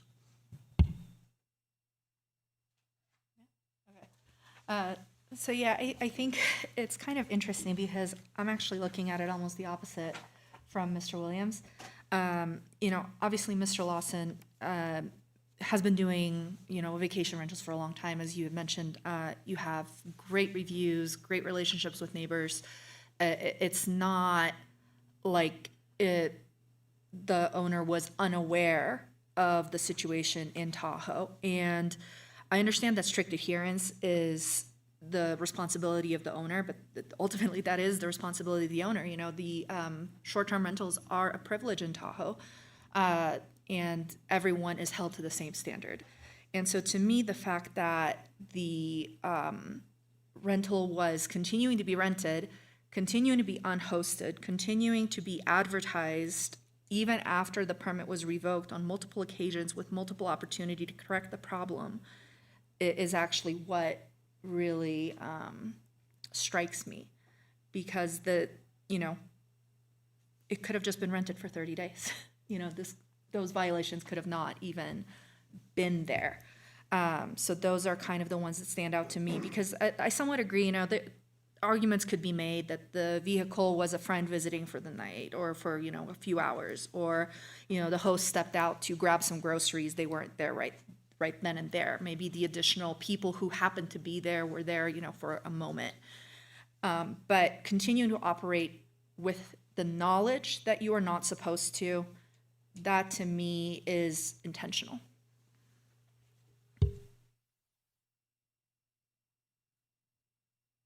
I would agree with both of you on both of the points that you made. I think, as our previous appeals have brought forth, I really struggle with the banning forever of a permit because of these things. So it's just something that's brought up again to us, that the ordinance needs to be addressed. I really don't think that banning somebody from a permit forever for these types of citation, or really any citations, I think there should be some kind of tiered system. So, but it is what's in writing, it is what's in the ordinance, which is what we have to follow, whether we agree with it or like it or not. So, and then one other item, which was the multi-day violations, like the December 24th, December 25th. We've talked about that before too, and that just piles them up and piles on fines that I just think are really unnecessary. And Ms. Wheeler did address that sometimes they'll give like a grievance for a day or whatever because they understand it's a holiday and things like that, which I think is good to acknowledge, but something that should be looked at for future consideration of changes to the ordinance.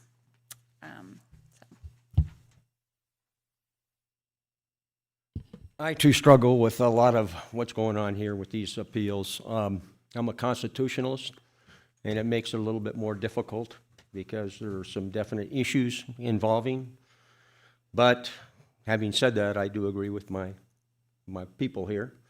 The big thing for me is probably advertising after it was revoked. That at that point in time, even though I still struggle with this particular decision, that I do agree with you. Gavin, do you have anything you wanted to add to the conversation? I'll just say that I agree. You talked about a lot of, small details and some of them important, but it was made pretty clear in the staff report, and I haven't seen anything different that, the appellant applied for a very specific type of permit, for his property, be a hosted rental, didn't have anybody live there, got it taken away and kept renting it. So it seems pretty straightforward to me in this case. Thank you. Are we ready to make a motion? Does anybody want to take it?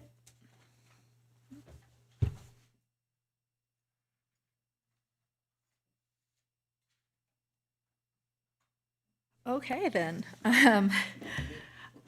Unfortunately, I am making a motion to pass a resolution, making all the findings set forth in the resolution and denying the appeal. But to Julia's point, I think this is a continuing and evolving conversation because we all absolutely struggle with these decisions and the way that the current ordinance is written. So this is, unfortunately, though, with the way that things are currently, we must deny the appeal. I'll second that.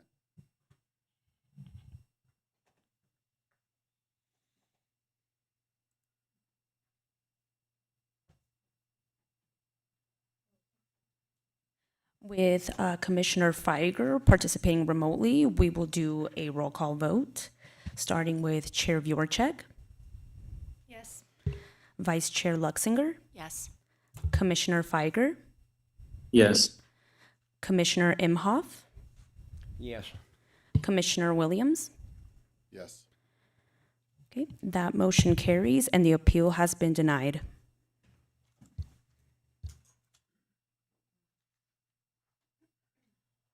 I know that took quite a bit of time. We have several more appeals ahead of us, so I would like to propose a 5-minute recess. If everyone's cool with it? All right, we will reconvene at 4:37.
hallway, come on back.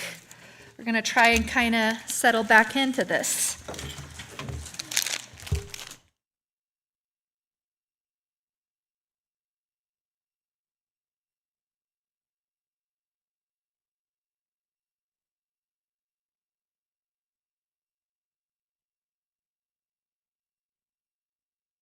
We're just missing Miss Wheeler, right? Is she coming back? Yeah, okay, we'll wait until she's back in here.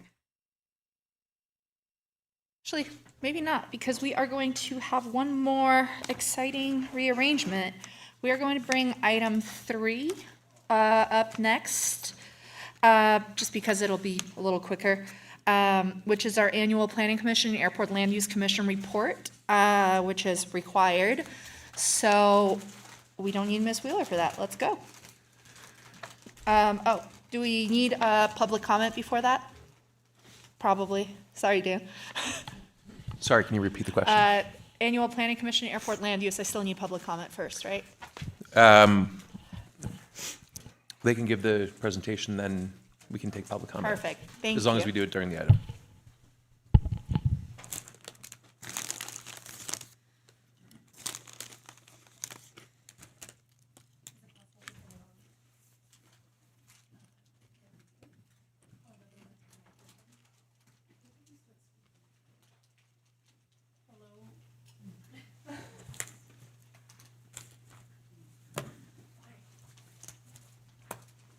Hello, Madam Chair and fellow commissioners. For the record, my name is Catherine Moore, and I'm an assistant planner with the City of South Lake Tahoe. The agenda item before you is the annual Planning Commission and Airport Land Use Commission report to City Council. Per City Council Resolution 2024-016, all city commissions are required to report their activities to City Council on an annual basis. This report covers the period of October 17th, 2024 to September 18th, 2025, and it provides a summary of the items heard and acted upon by the Planning Commission. This report does not include activities for the Airport Land Use Commission, as none of the projects brought forth required their review. During this reporting period, the Planning Commission held 10 meetings, passed resolutions for 16 items, and had discussions for 6 items. Similar to last year's report, the majority of resolutions passed were recommendations to City Council. Compared to last year, there has been a decrease in resolutions passed for design reviews, special uses, and variances, and there has been an increase in resolutions passed for appeal hearings. All other resolutions passed for administrative processes, TRPA projects, CEQA reviews, and transfers of CFA have proportionally remained more or less the same compared to last year's report. Although there has been a decrease in resolutions passed, I would like to emphasize that development projects are still happening within the city. City staff have issued discretionary permits for various projects, including minor design reviews and minor variances throughout this reporting period. All of these projects were reviewed at staff level and did not require the Planning Commission's approval. Overall, it has been quite a productive year in terms of all the items that the Planning Commission has reviewed and approved.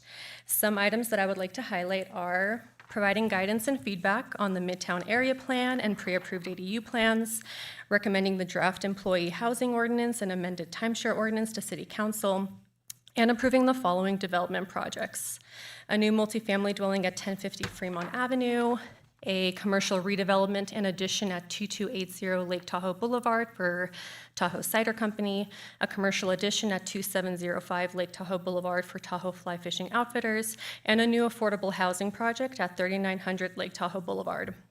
With that, city staff recommend the Planning Commission to pass a resolution approving the annual Planning Commission and Airport Land Use Commission report and recommending City Council to accept and file this report. This concludes my presentation, and I'm available to answer any questions that you may have. Thank you. Ms. Moore, do we have any questions? None. All right. Thank you. We will open this item up for public comment. Seeing no hands raised, let's open it up to Zoom. We'll open up our Zoom platform for anybody who would like to provide public comment on item number 3. There are no raised hands, Chair. Thank you. Bringing it back to Planning Commission, do we have discussion or a motion? I'll make a motion. I move to accept the 24-25 Annual Planning Commission and Airport Land Use Commission report, forwarding the report to the city council and recommending the city council accept and file the report. I'll second. We can make one change to that. There's a section at the beginning, passing a resolution to do so. If you could just restate that, include that aspect of it. Just pass it. not Pass a accept it. resolution accepting the report, et cetera. Oh. I'd like to make a motion to pass the resolution accepting the 24-25 Annual Planning Commission and Airport Land Use Commission report, forwarding the report to the City Council and recommending City Council to accept and file report. Second.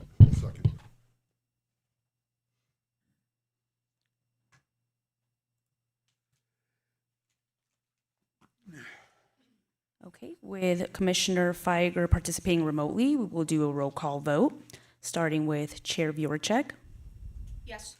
Vice Chair Luxinger, Yes. Commissioner Feiger, Yes. Commissioner Imhoff, Yes. Commissioner Williams. Yes. That motion carries. Thank you.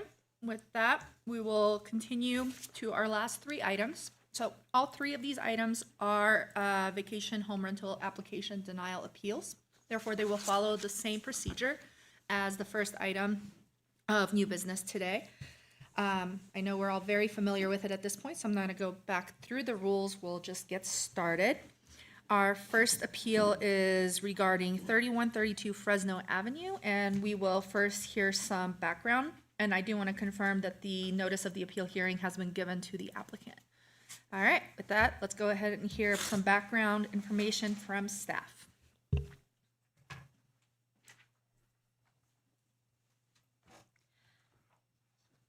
Good afternoon, Madam Chair and fellow commissioners. For the record, my name is Catherine Moore, and I'm an assistant planner with the city. The item before you is a vacation home rental. Sorry, one moment. The item before you is a vacation home rental application denial appeal. The property is 3132 Fresno Avenue.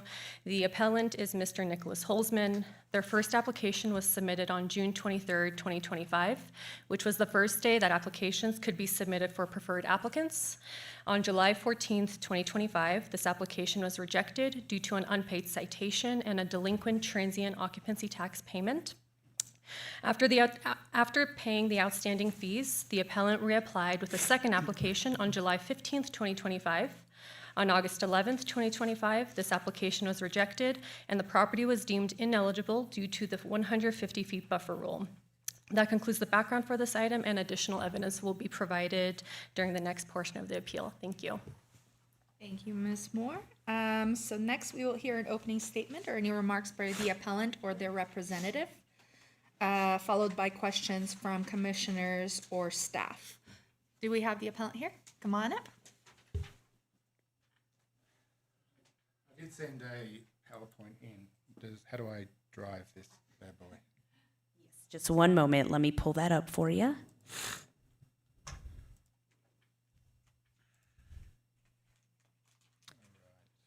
And to progress the slides, or are you driving? There is a remote there. Oh, this one. Okay. Well, thank you for the opportunity to talk you through this. As we've held the property for 11 years now, it's always had a VHR permit, and obviously when Measure T came into effect, that took away the ability to rent the property, and we've never rented it. It's listed on Airbnb as a 30-day rental, but our family does tend to use the property quite a lot, so we never actually did rent during that time. And as you guys know, Measure T was struck down as unconstitutional. However, in the meantime, these buffer zones were created. That was in November 17th, 2020. At that time, my house was in one of these newly created buffer zones with three other properties. All of those three properties had a permit before the buffer zones came into effect, and all of them got renewed permits after for the following year, so which is a little strange. Yeah, so ultimately we got denied because of the buffer zone, and what I'm hoping to do is you guys to remove, that buffer zone precedence. Again, I don't think we need to walk through that about Measure T. That was the only reason why we don't have a permit right now, and I also don't need to walk through that. The judge talked about buffer zones here and how they were. What do you say? They discriminated and they were.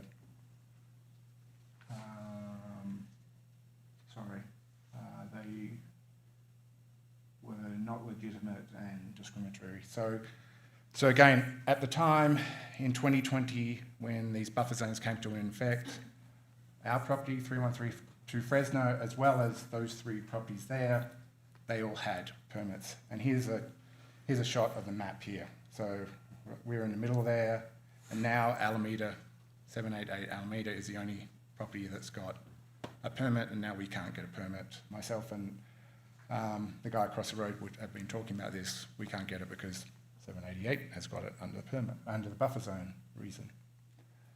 So again, just looking at the timeline here,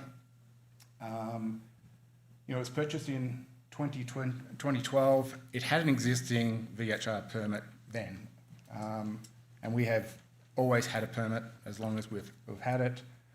In terms of the initial application, it was denied because a citation was on the property. I had no idea that there was a citation.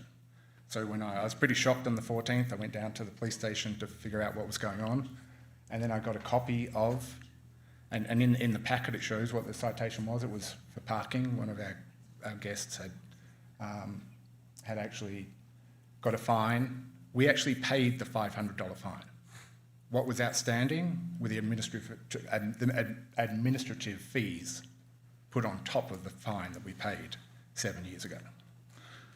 So part of the issue also that I found a little frustrating here is, even though we had this citation in 2017, we were granted a permit in 2018, 2019, 2020, 2021. And we paid TOTs all of those years. And the outstanding balance that was mentioned was $303, and that property was doing a lot more than $303 per quarter. So those four years, like, we paid our TOTs, we had a permit, and now what's happened? Now the city has looked at these buffer zones differently and said, you know what? Now we're enforcing this rule that wasn't enforceable before Measure T. Here's just an example. You can see down the bottom, there's a payment made down there in 2018, so I actually did pay the citation, and the only thing was left over were those fees. And that citation was based off of parking regulations, just like the lad before me. These are our rules that go out to all of our guests. You can see it clearly states all of the ordinances. That's what I email to everyone.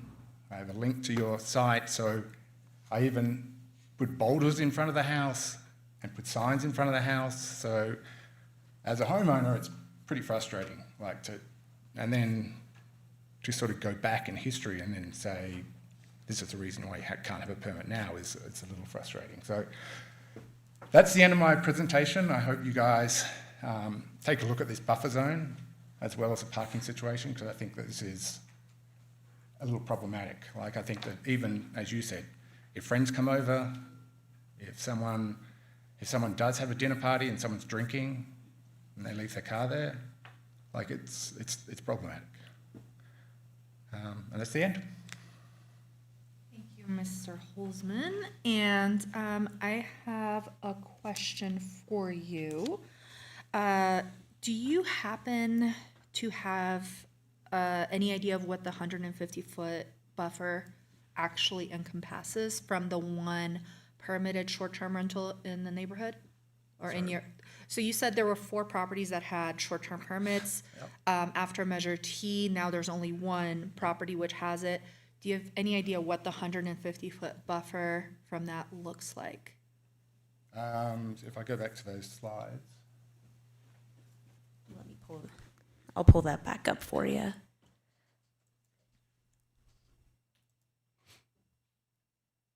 Chair.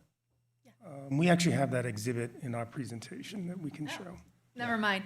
I will be patient Yeah. and wait, so I appreciate that. That's all the questions I had, so does anybody else have questions for our appellant? No, all right, thank you so much.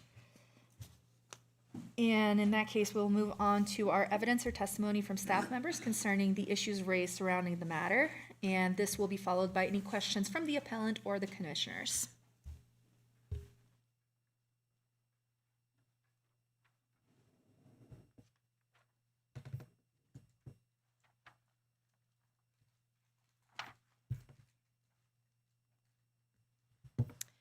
Thank you, Chair. Again, my name is Catherine Moore, and I'm an assistant planner with the city.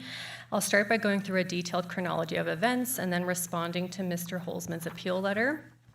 Mr. Holzman submitted their first application on June 23rd, 2025 at 9:11 a.m., which put them as number 60 in the application line.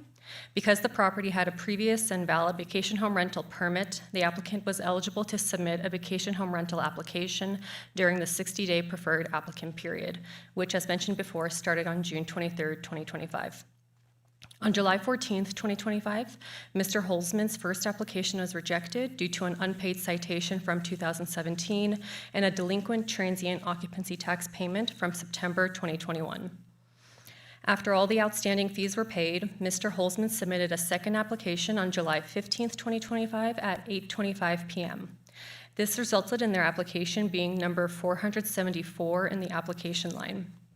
On August 11th, 2025, the Community Services Division rejected their second application and deemed their property ineligible per South Lake Tahoe City Code Section 3.50.380F1.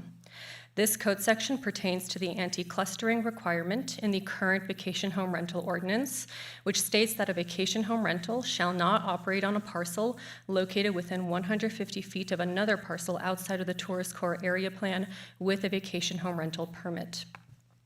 As shown on this map, Mr. Holzman's property falls within 150 feet from 788 Alameda Avenue, an adjacent parcel with an issued vacation home rental permit. 788 Alameda Avenue also submitted as a preferred applicant on June 23rd, 2025 at 4:01 p.m., which put them as number 316 on the list. Their application was deemed complete, meaning all the required documentation was provided on July 23rd, 2025. They then went through the inspection process and passed the inspection on July 15th, 2025. A vacation home rental permit was issued for 788 Alameda Avenue on July 31st, 2025.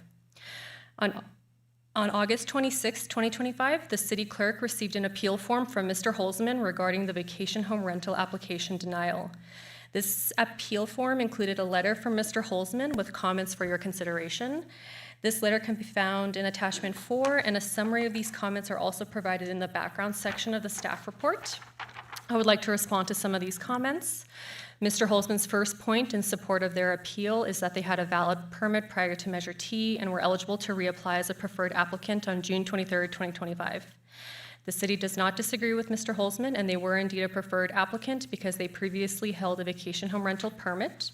This allowed Mr. Holzman to submit an application for consideration during the initial 60-day preferred applicant period.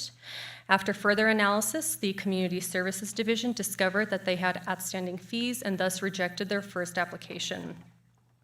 After paying the fees, the appellant was able to reapply during this initial period, but this placed their application behind 788 Alameda Avenue's application, which was deemed complete and issued a vacation home rental permit before Mr. Holzman's second application was reviewed. Mr. Holzman's second point is that they were unaware of the outstanding fees and that they were able to renew their previous vacation home rental permit for the years 2018, 2019, 2020, and 2021, despite these outstanding fees. The city issued 3 notices regarding the upheld citation, and the first notice was sent as certified mail, which requires a signature for delivery. It is the permittee's responsibility to comply with all provisions of the vacation home rental ordinance, including being aware of all outstanding fees.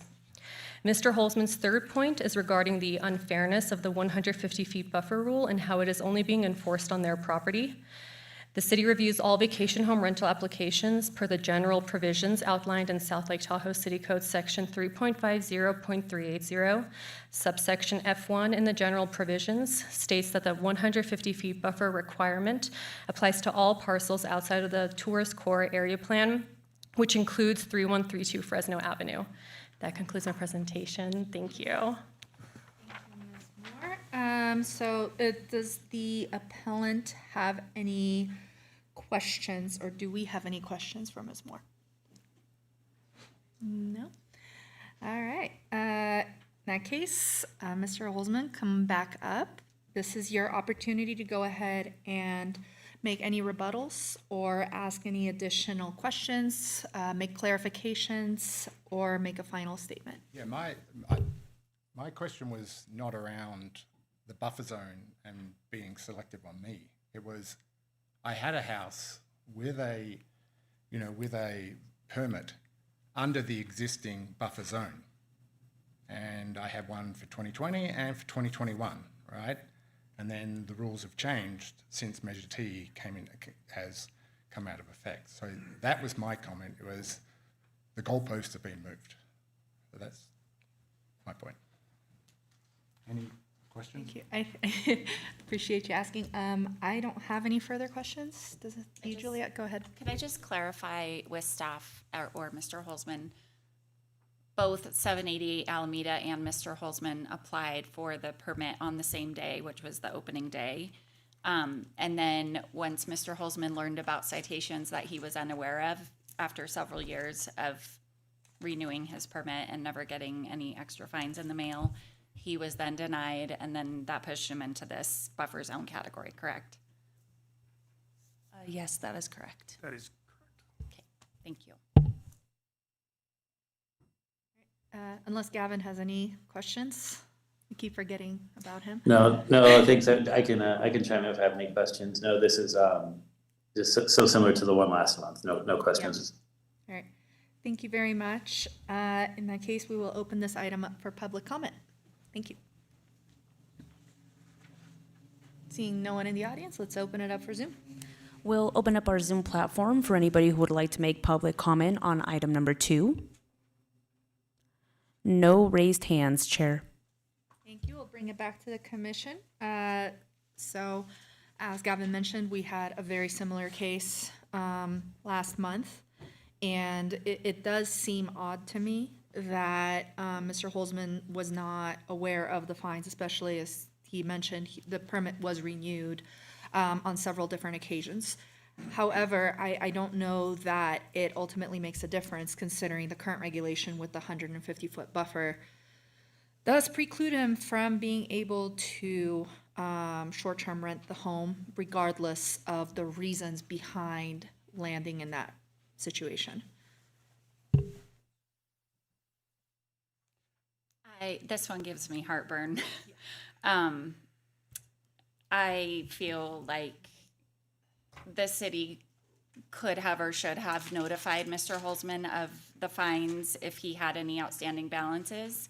Each year that he renewed his permit, those should be attached to the permit fee. The fact that he didn't know, and then that did push him into now not being able to get a permit, even though he applied on the same exact day, potentially before 788 Alameda originally. I think that there was just an error on the city admin side somewhere along the way to not notify him or send him regular notices, bills, fines, anything saying that he owed this money, because he obviously immediately paid it within 24 hours of even knowing about it, to then try to get his permit process up and running again. So this is a tough one for me. I feel like the citation misunderstanding throws a kink in the whole thing for me. Oh, wow. Really goes off. It's unfortunate that we can't override the city council's ordinance. You know, it's not in our, we legally can't do that. And it would seem to me, though, that instead of denying a permit just for something like a missing fee or something like that, they could suspend the permit instead of having to restart over. Maybe that's something we can see if the city can relook at. I would suggest that anybody who's in the same situation, that they attend the next city council meeting, which is what I believe 5:30 on next Tuesday. It's on the agenda to either remove the buffer completely or to it'll be open to other discussions, but they're talking about, you know, not having two vacation rentals right next to each other. Hopefully they'll be able to get to that at next Tuesday's meeting, because it's a night meeting. And there's a lot of things to discuss at this Tuesday's meeting. But I would invite you to at least attend that meeting to see if you can have your voice heard there too.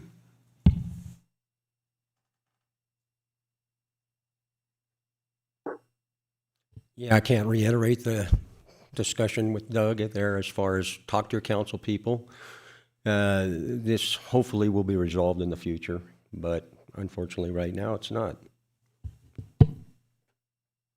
Gavin? Yeah, I agree with all you. This one in particular is frustrating. We talked about some potential solutions last month, and we have it on the agenda later in this meeting to, you know, send some ideas to city council. Unfortunately, it's not going to help today, but hopefully we can, you know, send some suggestions to make this kind of thing right going forward. But yeah, I feel stuck with what we're working with here right now. Yeah, Mr. Olsman, we really do. We hear you, and we hope that you do make it to the city council meeting that Mr. Williams mentioned on Tuesday. I think it's important for homeowners who are experiencing this kind of issue to be present and to really express your frustration with the current regulations. With that, do we have a motion? I'll make a motion to pass a resolution making all findings set forth in the resolution and denying the appeal. I'll second that motion.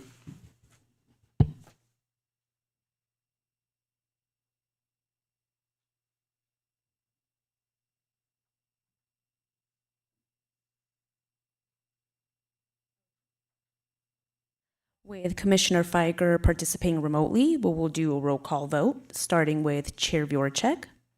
Yes. Vice Chair Luxinger. No. Commissioner Feiger. Yes. Commissioner Imhoff. Yes. Commissioner Williams. Yes. That motion carries and the appeal is denied.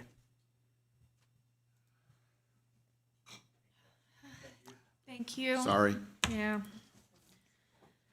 With that, we will move on to item 4, which will follow similar structure. It is a vacation home rental application denial appeal at 3418 Bruce Drive.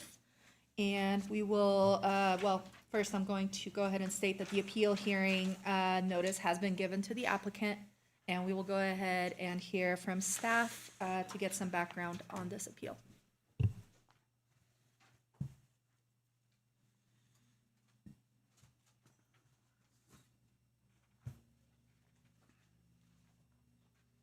Good afternoon, Madam Chair and members of the Commission. For the record, my name is Gretchen Skolman, and I'm an assistant planner with the city. The item before you is an appeal of a vacation home rental permit denial. The property is located at 3418 Bruce Drive. The appellant is Mr. Taylor Carpenter. He is co-owners of the property with Mr. John Finucci. The application was submitted on June 23rd, 2025. That was the first day that applications could be submitted for preferred applicants. The application was rejected on July 23rd, 2025.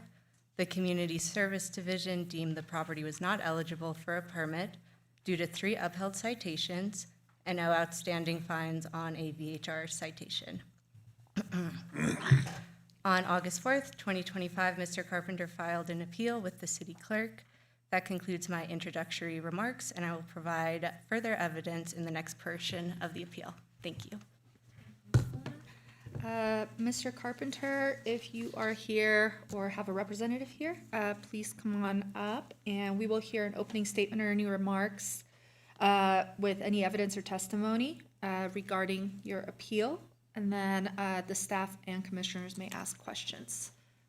Perfect. Are you able to hear me now Yes. clearly? Yes. Okay, perfect.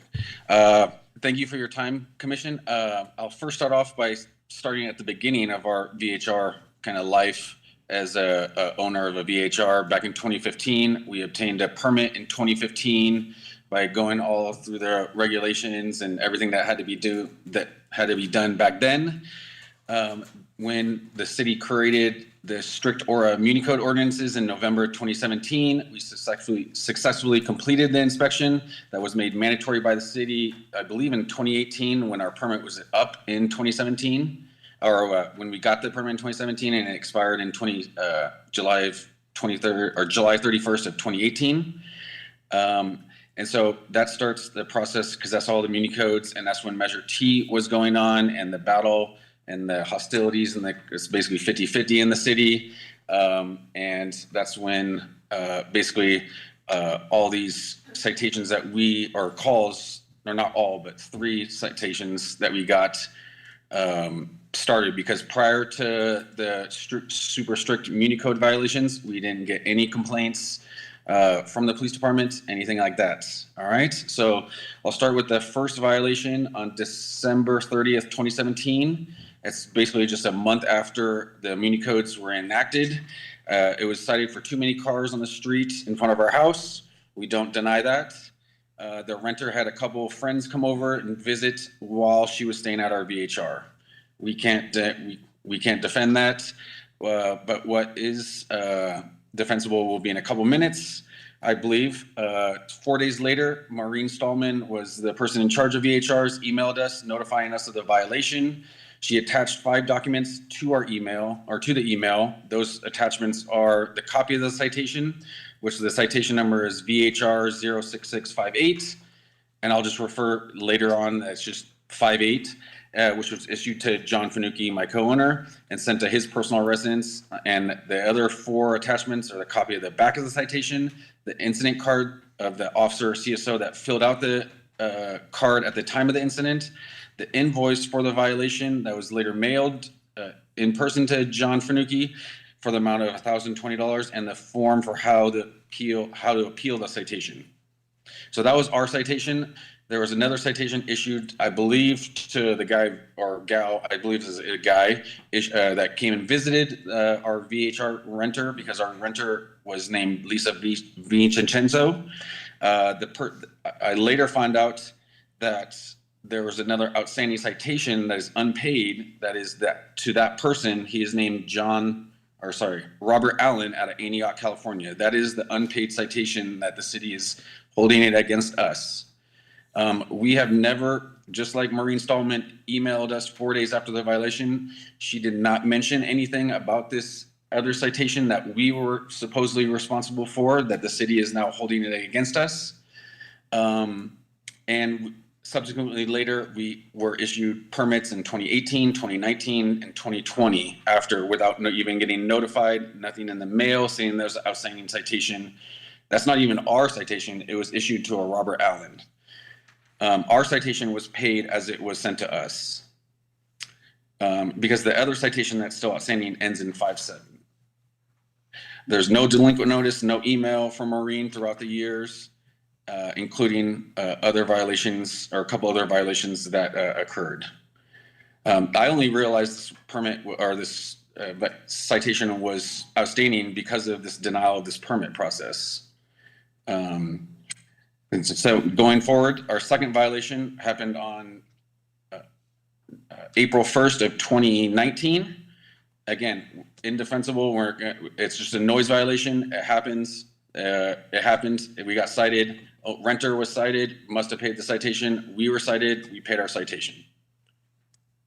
But between each two ones, we installed front-facing cameras with noise detectors. So we would literally stop this issue so I can monitor and John can monitor these issues, because we believe, it was told to us as a prior practice to the city, that if you self-report violations as a homeowner, it would not be cited to you or be counted as a strike in a 24-month period. So we installed the cameras to monitor it, and we still have them up as of today. So the second issued citation was the April 1st, 2019 citation.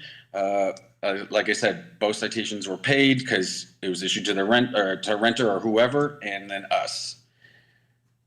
I have repeatedly throughout the years emailed Maureen numerous times to say when we were going to be there, because we both are in law enforcement. We value the police officers and CSOs' times. We don't want to waste their time, because getting calls or reports of owners being there, but not knowing that we are actually owners being in a hot tub after 10 p.m., which we've had numerous calls on us. So we want to value time. So I've frequently emailed Maureen, hey, I'm going up here. I'll have friends up here with me. We'll have more than two cars. We'll have cars parked in the street. We'll have a boat parked in the driveway. So we don't get calls for neighbors saying, hey, there's too many cars in the street, because obviously that's a strict rule. We are in law enforcement. We want to abide by every single rule possible, even though it's no matter is strict. Third incident, which is also why the city is holding it against us, is even though we were told to call as owners to self-report incidents, because we would not get cited and would not hold it as a strike against us in 24-month period. We had a renter who had a car parked in the street. A neighbor told me, and I confirmed that there was no neighbors' cars by calling all my neighbors. I tried to get a hold of the renter to have him move it, which I've done previous times, because my neighbor just called me because we were friends, and I got him to move. This time I was unable to get a hold of the renter, and I self-reported. I called actually 911 or the non-emergency number from Florida while on vacation to self-report a parking violation in front of my own VHR. And then so South Lake Tahoe PD goes out, cites the renter for too many cars car parked on the street. That was honestly our worst renter, because right after that, he put a hole through our wall, and then later on we had to go through Airbnb to get it patched up and charge him because he was pissed. But I was the renter, or I was the RP, the reporting party for that call. And so the city is literally punishing us for, I thought was doing a good service by self-reporting the incident back in 2019, saying, and it was not, and as you can see in the forms that is presented to you, we were not cited as owners, because that was their policy, their rule prior to Measure T. And so, hold on a second. And so, subsequently to that, we were still issued permits in 2019, and July 31st of 2019 and 2020, and we were in good standing until Measure T kicked into effect in 2021, and our permit expired in July 31st of 2021, and we stopped being a short-term vacation rental. We do rent out to 30 days at a time. We get about 4 a year, but obviously our house is vacant a lot because we don't get 12 months of renting every year. We are good citizens. Like I said, we're in law enforcement. I value neighbors. I have literally let every single neighbor that is directly next to me stay at our house for free to have neighbors. I've had a neighbor down the street have a tree fall on their house, and I let them stay for very minimal charge at our house because we couldn't rent it out, so we let them stay for a minimal charge just to help them out because their house was deemed unlivable. And so so we are pillars of community. I literally do not want to disrupt any neighbors, possibly. Most of these calls that we received are for parking violations. And like I said, we know what South Lake Tahoe goes through because I work and live in the city that I work for, it's Santa Clara, and we have major attractions like Levi stadiums. We have municipal codes that specifically go for Levi stadiums. We have a Santa Clara University that we have municipal codes that we specifically created to have noise ordinances. We have a tiered system for fines, and we just think this is completely unfair of what the city and the South Lake Tahoe PD is doing for these violations, as we were in good standing prior to Measure T. Because, I just assumed, we're actually kind of shocked that we're here in this forum because I thought it was an open and shut case because we had no idea of this unpaid citation. And it's almost like we're paying two citations because we paid our citation back in the incident for December 30th of 2017. And then we find out later that the renter or a visitor of the renter has unpaid citation, and now it's being held against us. We're not opposed to paying it. We don't want to because we don't even think that's even our responsibility because we paid our fine. The city fined us. It's almost like being charged twice for the same violation, which the city later, and this is a $1,000 citation, which later in a couple years or a year after gets so much heat that they lower the fine amount drastically because the $1,000 was so excessive. And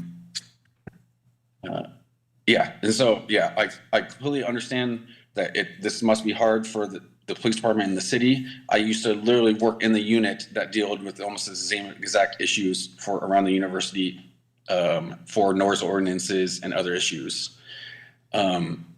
But we believe it's extremely unfair that we're being held accountable for a citation that's not issued to us after the city literally just has not even told us for almost 8 years of this outstanding violation. And also the self-reporting of the third strike in a 24-month period, we were still issued permit after permit and of their policy and rule that were in effect prior to Measure T, that if you self-report as an owner, it's not considered a strike or a fine, which clearly shows that we were not cited for that incident because I was the reporting party. I appreciate your time, and I would love for you to use discretion to overturn this denial of a vacation permit. Thank you, Mr. Carpenter. Do we have any questions for the applicant? No? All right, thank you. With that, we will go ahead and hear evidence and testimony from staff members. And we will have some comments from the applicant if needed afterwards, followed by questions by the applicant and the commission. Thank you, Chair. Again, Gretchen Skolman, Assistant Planner. For the record, I believe Mr. Carpenter went over the events in a good way, but I'm going to just reiterate the chronology. So Mr. Carpenter's application was again submitted on June 23rd, 2025.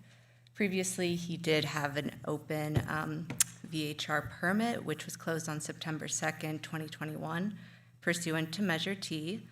On July 23rd, Mr. Carpenter was informed that the property was not eligible for a VHR permit due to 3 or more citations within any 24-month period and no outstanding fines on VHR citations due to the city. Upheld citations mean any citation that were neither overturned on appeal nor dismissed. The property owner and/or VHR occupants were cited on 3 separate occasions: December 30th, 2017, April 1st, 2019, and May 25th, 2019. The citation issued on December 30th, 2017 was for violating Section 3.50.440K, South Lake Tahoe City Code, due to parking on areas of the vacation home rental property not designated as parking spaces, in addition to exceeding the maximum number of vehicles permitted at the vacation home rental property. The VHR occupant who received a citation for this violation has not provided payment for citation VHR 06657, and there is an outstanding fine. Record indicates that the property owner received citation VHR 06658 for the incident and paid the fee. The citation issued on April 1st, 2017 was received by the VHR occupant as well as the property owner. The citation was issued for violating South Lake Tahoe City Code 3.50.440L by hosting a party and generating loud noises between the hours of 10 p.m. and 8 a.m. The last citation was issued on May 25th, 2019, and was received by the VHR occupant for violating Section 3.50.440K, which prohibits parking on areas of the vacation home rental property not designed as parking spaces or on any other private property without permission. Mr. Carpenter did self-report this violation to the Community Service Division, and therefore the property owner did not receive a citation. However, the VHR occupant received a citation for the violation, and the citation remains upheld and therefore contributes to the 3 occurrences on the property. Section 3.50.410B states that a vacation home rental permit shall only be issued to the owners of the vacation home rental property where neither the vacation home rental property nor the vacation home rental applicant has received 3 or more upheld citations with any 3 events, and or calls for service for violations of the city code, which citations were issued during 3 separate events, within any 24-month period, and the vacation home rental property does not have any outstanding fines or any upheld citations. There are 3 upheld citations relating to violations of the vacation home rental ordinance within a 24-month period and an outstanding fine for citation VHR 06657. That concludes my presentation. Thank you. Thank you very much. So now we can ask some questions. The applicant may ask questions as well. Do we have any questions for Ms. Schoolen? Yeah, go for it. Sorry, got it. Can you explain this self-reporting process? And when you self-report, you're basically saying that I got a problem here, and then somebody comes out, and is it supposed to be a citation, not a citation? So the self-reporting process is a little confusing to me as to whether or not, because he indicates that, that doesn't count as a strike against him. So I'm not sure about the self-reporting provision. If that clarification would be greatly appreciated. Thank you for that question, Ms. Councilmember Imhoff. I probably have to ask Sonia to chime in too, but obviously we encourage vacation home rental permit holders to self-report when they're individuals, but I am not aware of a specific policy that basically states that if a property owner self-reports that they will not receive a citation and that the citation would not count towards one of the 3 strikes. How do the owners know that their tenants have been cited, so that because if a tenant is cited, does that citation go directly to the tenant, and therefore the owner is not notified that there's been a citation, or are they notified? Well, I believe the citation goes to the tenant, but I would defer to Sonia on whether they notify the property owner or not. Just one second.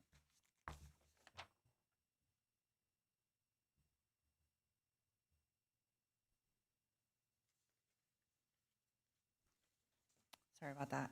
This was before my time. So looks like the citation that was issued in December, the 2 separate ones that Mr. Carpenter was notified about by Ms. Maureen at that time, he was notified. So at that time, the ordinance was that the citation was issued to the property owner and the occupant. Anybody who got a VHR permit was very well aware of that. So the reference that Mr. Carpenter, I think, is referencing to is, I pulled the ordinances from 2017 and 2018 and 2019 for VHRs. It would be section 3.50.450 enforcement section C. Where an owner of the vacation home rental reports a violation of any provision of this article, which violation was caused or permitted to exist by the vacation home rental occupants, the city shall not issue a citation to vacation home rental owner and shall only issue a citation where warranted to the occupants. However, it does not state that it wouldn't. I don't know how it worked at that time as far as it being a strike. However, with this new ordinance that was just implemented by council, they said any 3 upheld citations, in which the citation that was issued in December 30th, 2017 regarding too many vehicles and too many occupants, that's one incident where the citation was upheld. Then April 1st of 2019, complaint of loud party at 10:35, citation was issued, so that's the second citation that was upheld. And then May 26th of 2019 was the one where Mr. Carpenter self-reported of too many vehicles and too many noise. So a citation was issued again to the tenant referencing the property. So that's actually the third upheld citation. So that's, so Mr. Carpenter was denied for 3 upheld citations. I think his reference is to the old ordinance that I just read, even though it doesn't specify that it won't count as a strike. It does specify that the owner won't be cited, but the occupant will. But with the new ordinance that was implemented, it stated if you had 3 or more upheld citations at a property.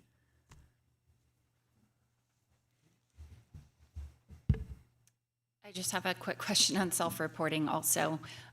So if he self-reported to try to not, I mean, basically just like if whether he was there or friends or whatever, hey, we have more cars than normal because we're using the house this weekend or we have friends there, then did that CSO officer go there because of noise, because of a complaint? Or was it like, hey, he called this in, let's go check it out, and now we're gonna like give the fine to the occupant? Like, did he actually stir it up when if he had not self-reported like he thought he should, would it have been an issue at all?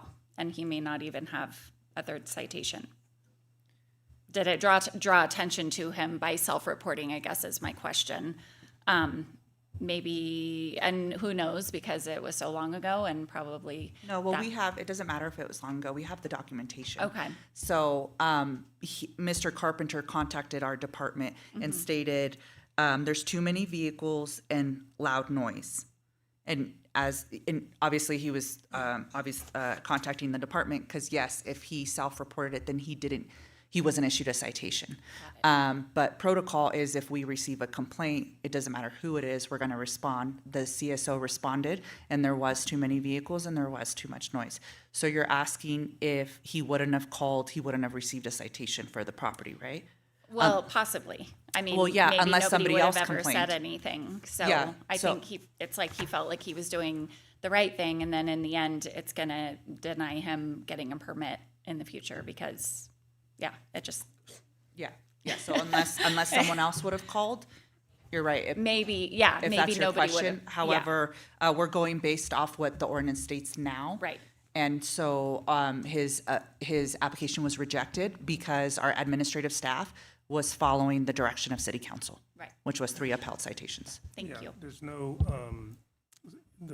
in the current ordinance, there's no leeway for, it just basically says that if you have a valid citation, it counts. It doesn't differentiate between whether it was given to the owner or given to a tenant.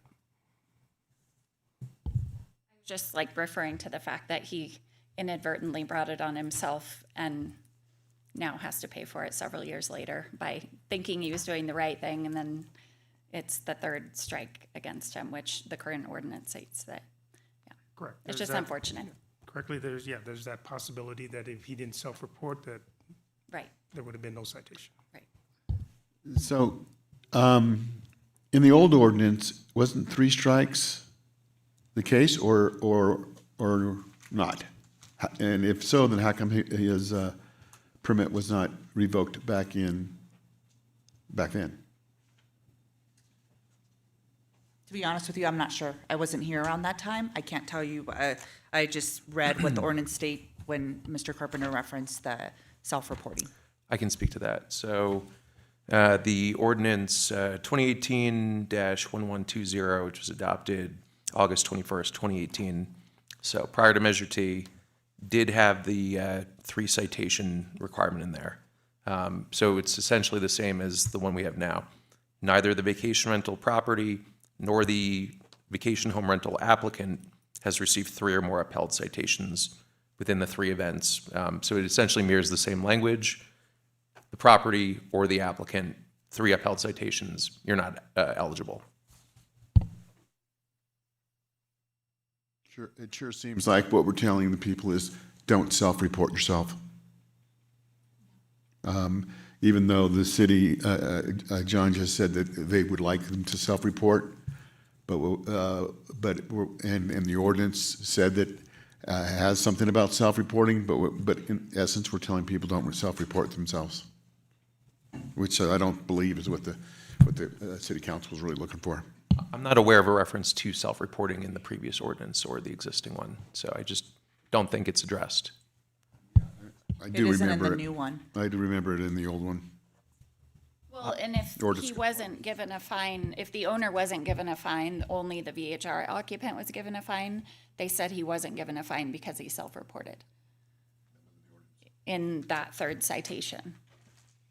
So he was trying to head it off, and then now it's just gone the other direction for him, years down the road.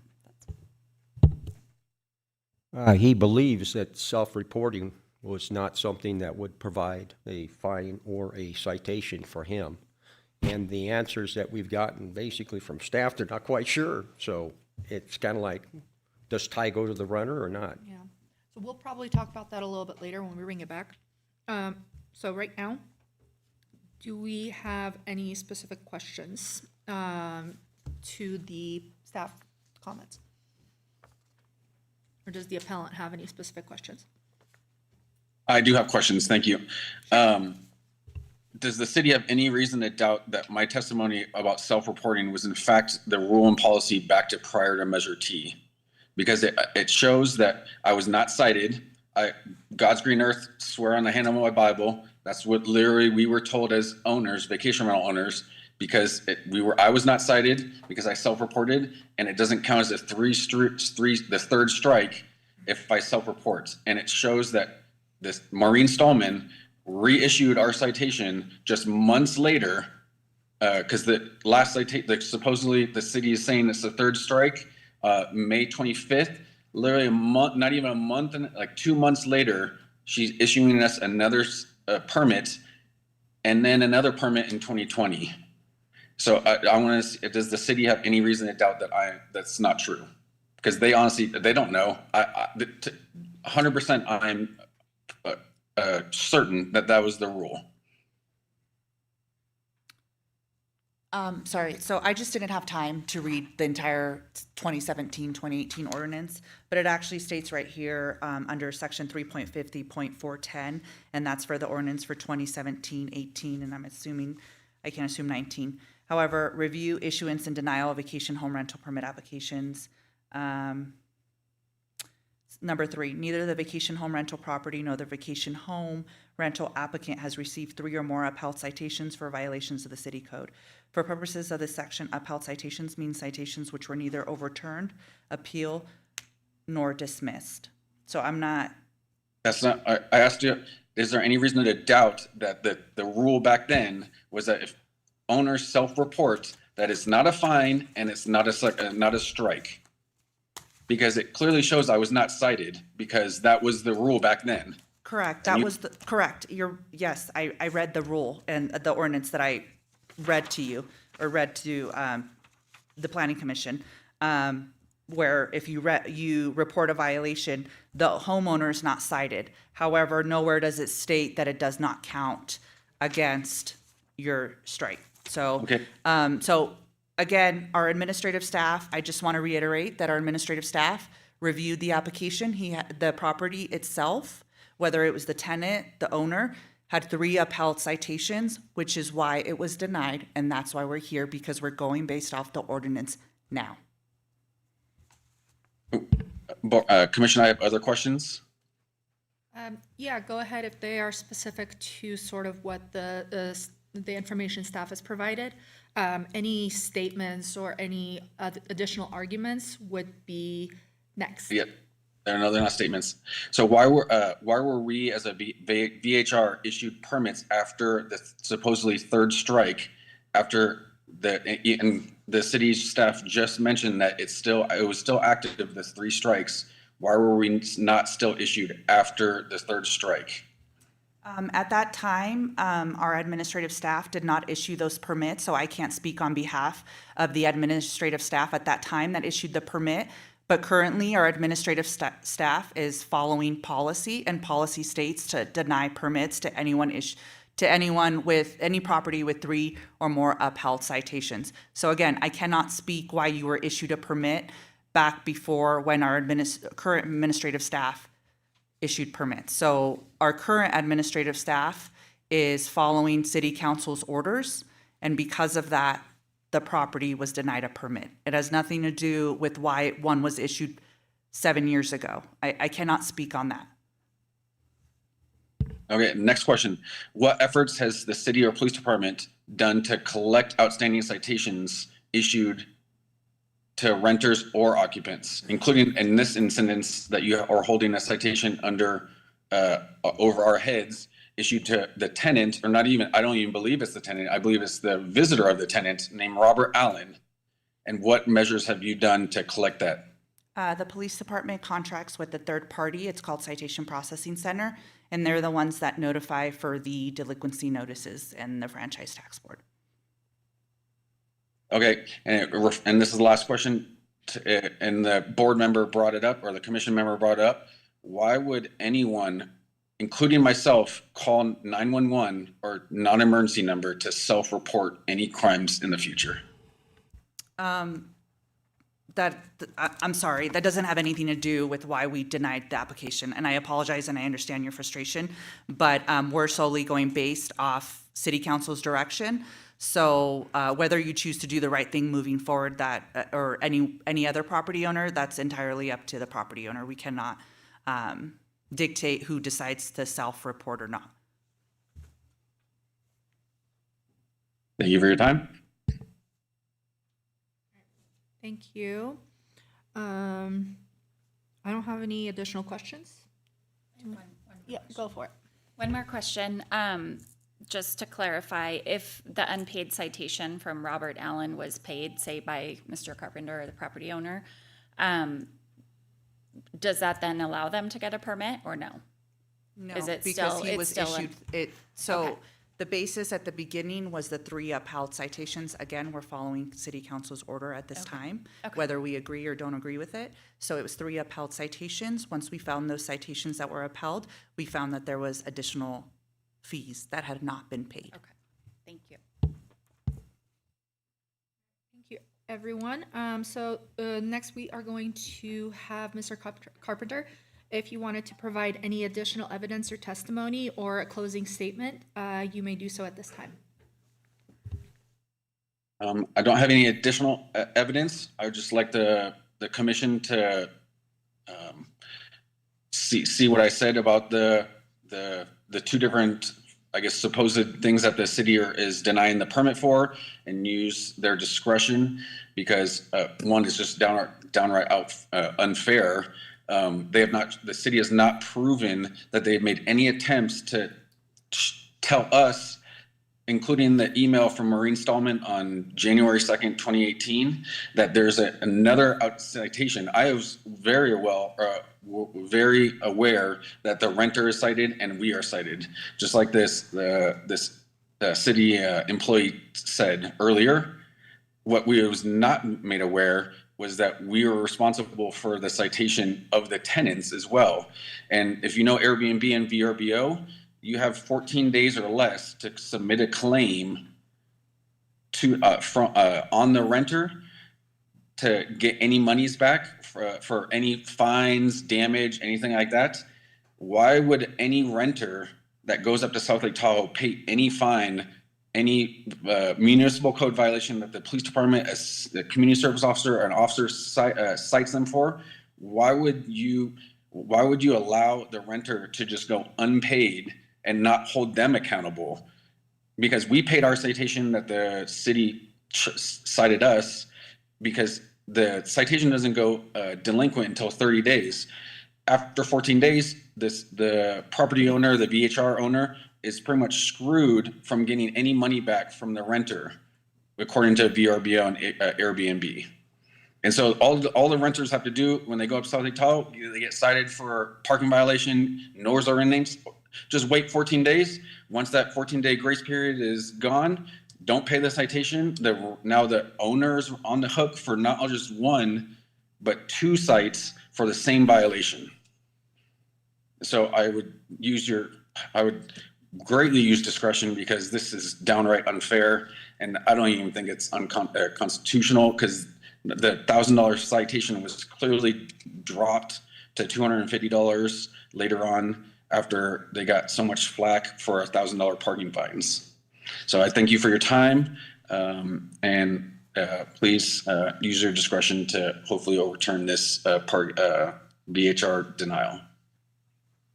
Thank you, sir. So with that, we will go ahead and open this item up for public comment. Do we have anyone in the audience who'd like to speak to it? Seeing none, let's go to Zoom. We'll open up our Zoom platform for anybody who would like to provide public comment on item number 4. We have one hand raised, Chair. Okay, Andrew Pierce, go ahead. Hi, my name's Andrew Pierce. I'm the attorney for the South Lake Tahoe Property Owners Group. I'm the one who litigated the issue about Measure T, and I'm the attorney principally responsible for getting it set aside. I'm not being paid here by Mr. Carpenter, but my association and the other people I work with may get involved with this, depending on how this goes. On the first strike, it was for the famous $1,000 parking ticket. That was rescinded before I got hired, but we certainly would have challenged that in court as a violation of due process and the Commerce Clause if it was still in effect. Mr. Carpenter paid the citation, $1,000, and now is being held to pay a second citation by the not even his guest, but some guest of his guest.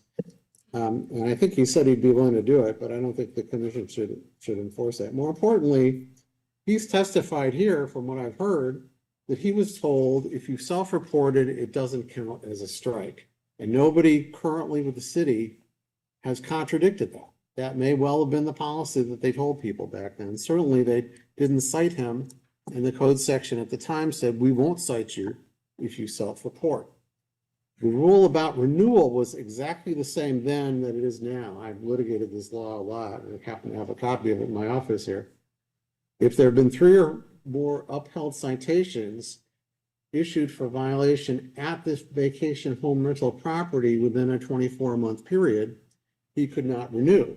But they renewed him twice after the 3rd strike. That's more evidence that he is correct, that they weren't counting a self-report as a 3rd strike. Under these circumstances, I don't think you can uphold this denial. I think the city waived any argument back in 2020, in 2019, when they renewed his permit. They had good reason to do that. They wanted people to self-report. And nobody in the current city staff seems to be able to say, no, that wasn't our policy. So I think that this is a very strong case for allowing this gentleman to continue to rent. Thank you. Thank you very much for your comment. Do we have anyone else on Zoom? Yes, we do.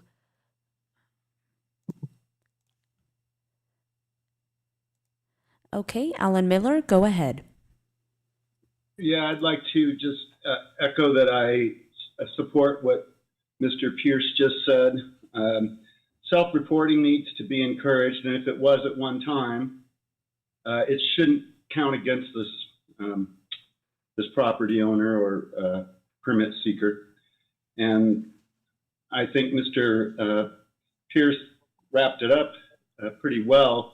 What I would suggest is that the item be tabled until the staff can come back and clarify the matter of what was the policy back when the citation was not issued that makes it effective now. It seems to me like you're passing an ex post facto law here unconstitutionally that's going to penalize him after the fact for something that he did in the past. That's my comment. Thank you. Matter of justice. Thank you, sir. Do we have anyone else on Zoom? There are no additional hands raised, Chair. Thank you. In that case, we will go ahead and bring this item back to the commission to deliberate based on the evidence and testimony presented. Go for it. It's my belief that the city council wants people to self-report, and it's more of a health and safety kind of issue. If owner of a property finds something that is going to be a health and issue, a safety issue, they're going to want, the city's going to want them to report it. And to penalize them for reporting things is you know, it's almost on the border of being unconstitutional. You know, it's like Fifth Amendment to me. But you know, to penalize somebody to reporting and to doing the right thing is just not right for me. I can't see myself denying a permit under circumstances like this. Thank you, Mr. Williams. Anybody else with comments? Mr. Imhoff? I would echo Doug's sentiments. In looking at this, I think that the May 25th, 19 citation can be and should be overlooked based upon self-reporting, and it is extremely important, as Doug indicated, to self-report. So with that in mind, I believe that would be the right action to take. Gavin? Ready? Julia? Yeah, I'll jump in. Yeah, agreed on the self-reporting front. That should definitely be encouraged and not discouraged. I was trying to pull, I don't have the current VHR ordinance language in front of me, but it seems like this situation could be interpreted as, I mean, so it's 3 fines, we'll call it citations, fines to the same property, but to different people. So it almost seems like you could have the same situation in which like somebody owned this property and got 2 citations and then sold it to somebody else, they got a citation. Because the citations went to different people. So I'm kind of struggling with that piece. I don't know if Dan, Ms. Bartzell has some insight on that, but yeah, it doesn't seem right. I'm wondering if there's some interpretation of the current ordinance that would allow that third one to be overlooked. Well, the ordinance does state either 3 citations issued and upheld to the property or to the owner. In this instance, that third citation was issued to the property. There's nothing in the ordinance that would allow a self-reporting to change it counting towards the 3. And so yeah, if you need any further clarification, be glad to give it. Yeah, one other just minute clarification on that. So was the third citation, I mean, sorry, I was trying to pull it up, I was having trouble looking at it. Is that third citation actually addressed to the property or to that illegal parker that got it? Like, how is that assigned to the property? That citation that's to the tenant's friend?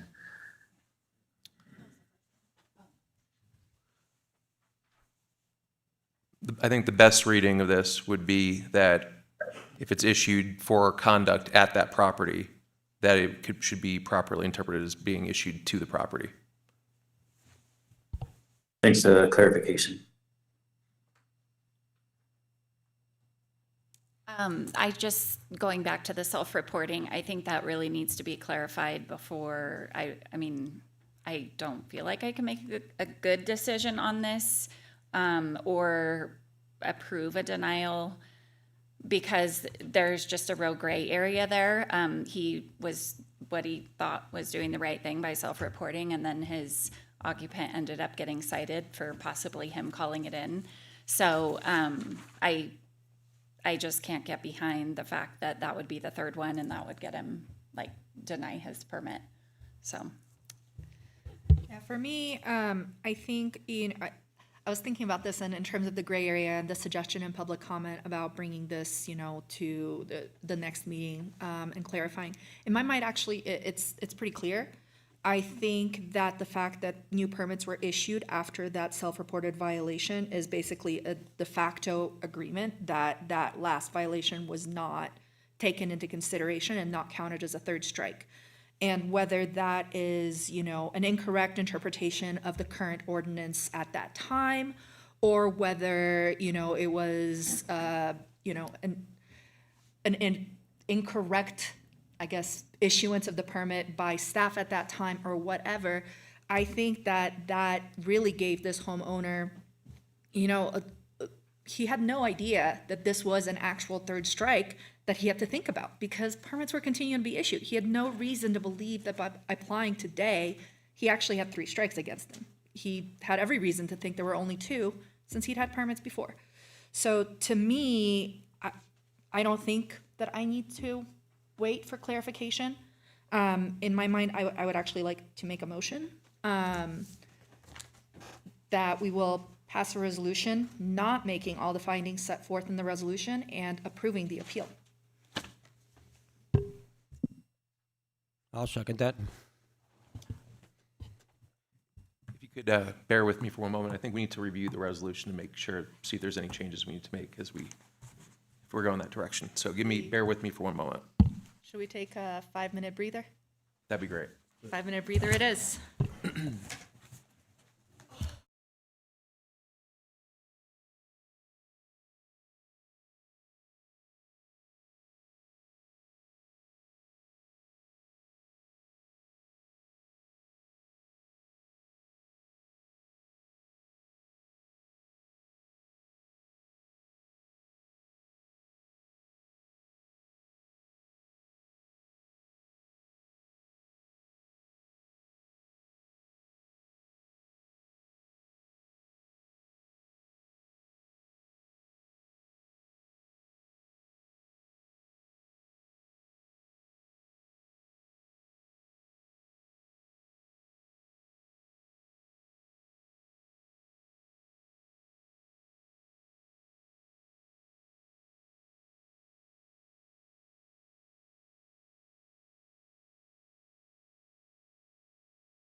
Okay, back to making a motion to pass a resolution making all findings set forth in the resolution, including the Assistant City Attorney's handwritten amendments, and granting the appeal.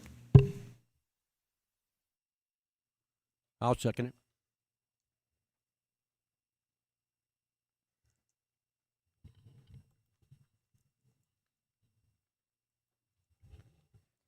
Okay, we will do a roll call vote since Commissioner Feiger is participating remotely, starting with Chair Viorchek, Yes. Vice Chair Luxinger, Yes. Commissioner Feiger, Yes. Commissioner Imhoff, Yes. and Commissioner Williams. Yes. That motion carries and the appeal has been granted. Congratulations, Mr. Carpenter. We don't do this a lot. Thank you. What are the process to now obtain the permit? Will I get notified by the police department or city?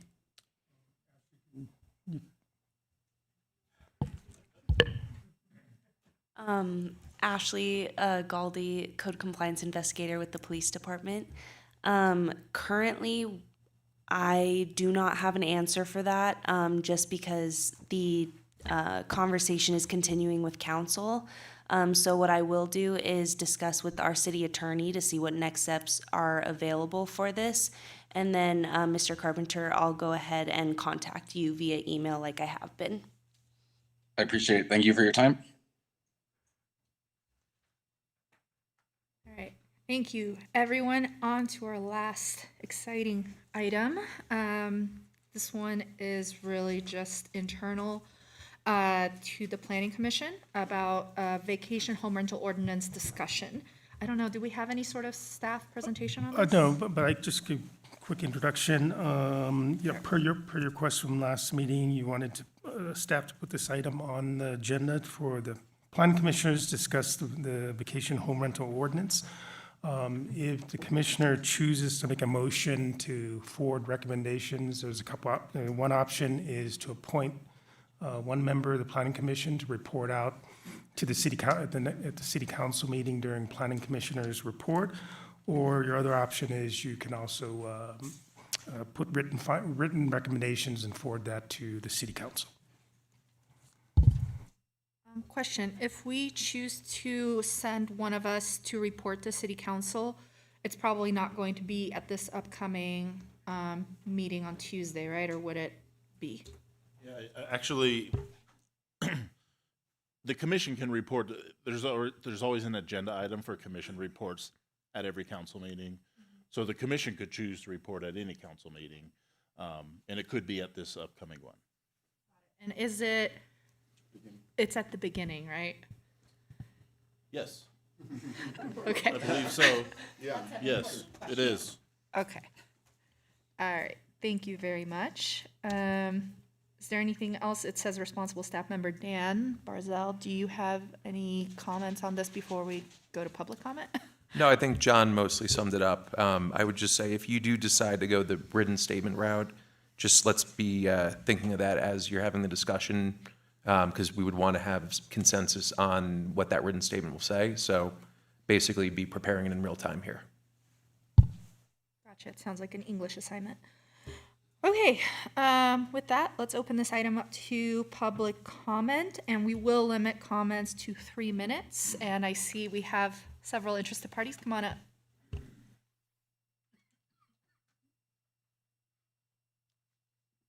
Now that the Dodger game is over, all these screens and couldn't even have it on one screen. Ed Moser, South Lake Tahoe. As was pointed out, you're free to put your 2 cents in at every council meeting, commission and board members. So it would be good to show up. And since you do have questions and you're kind of at the forefront of the arguments here, just a few points to make, and maybe you can, in consideration and chipping in, if you so choose. Originally in 2004 here, I have where the city in agreement with TRPA and says as defined by TRPA as requirements, quote, requirements implemented and enforced by a local government through a cooperative agreement with TRPA that regulates vacation rentals to ensure neighborhood compatibility that includes but is not limited to mitigating the potential adverse impacts related to refuse/garbage, parking, occupancy, noise, lighting, and signage. Okay, now, they don't consider in that, VMTs, when you have everybody spread out all over town, they have to go to State Line or go to Heavenly to ski or down to the casinos, driving 5 miles and stuff. So, that isn't, they never considered VMTs in that. Local government committee took over and made it, made it that way. Also for workforce housing and affordable housing and stuff, the effects of it. So Juan Palma at the time was, back then, was head of TRPA, was their director. He got run out of town, him and his family, harassed and got run out of town because he wanted to put the R designation on the allocations, on building allocations, that it had to be for resident and resident occupied, not building a 4,000 square foot or a McMansion or a house specifically for as a second home and be rented out as for commercial use. And so that's where things really kind of went off the rails way back then, and that's why we're sitting in with housing issues. So you have people up here. The first claimant here tonight, first appeal was talking about can't afford it because of a mortgage. Can't afford his mortgage if doesn't have a VHR permit. And we constantly hear people that they can't afford to make repairs, they can't afford the mortgage, they can't own it. A second home or a third home or a fourth home is a luxury. Shows that you've been able to create enough in order to have a second or third home. And if you can't afford it, you sell it. You don't say you have to change the rules, we're going to violate the rules and do it illegally, which has gone on by hundreds of them here the last few years. It's a luxury. And, the 500-foot buffer in the county seems to be working, in their recent report and stuff. And so I don't know why there's, complaining about 150-foot here. It really should be a 300-foot buffer minimum here. So you might want to look at considering, recommending that or taking that into account.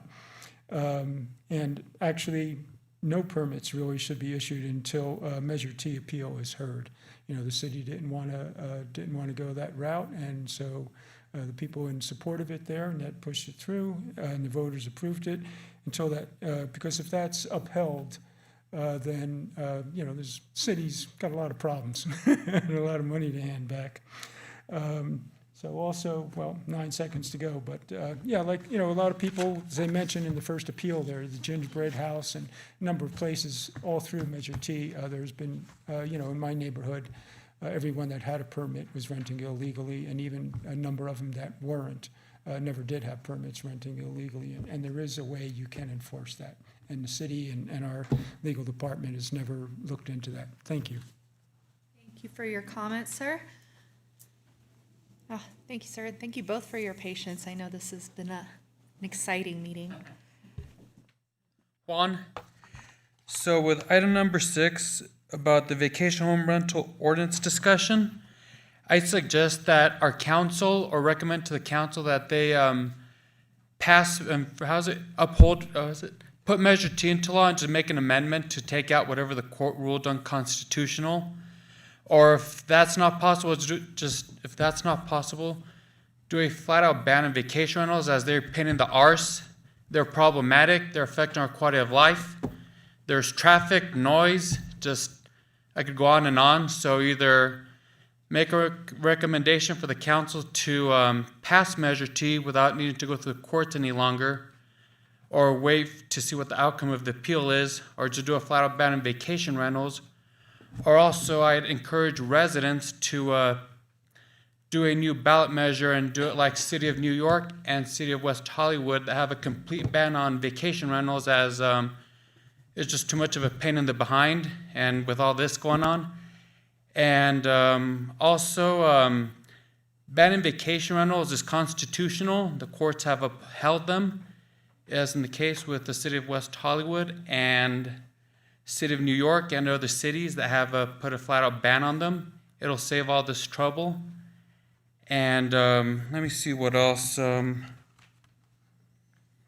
and that let's just either ask for the city council to bring Measure T back and just do a fix whatever the judge and I think it was Judge Schlosserberg ruled, or wait for the appeal, or just do a flat out ban them, straight and simple. And it'll also improve the quality of life in our town and no more problems with these pain in the arse vacation rentals.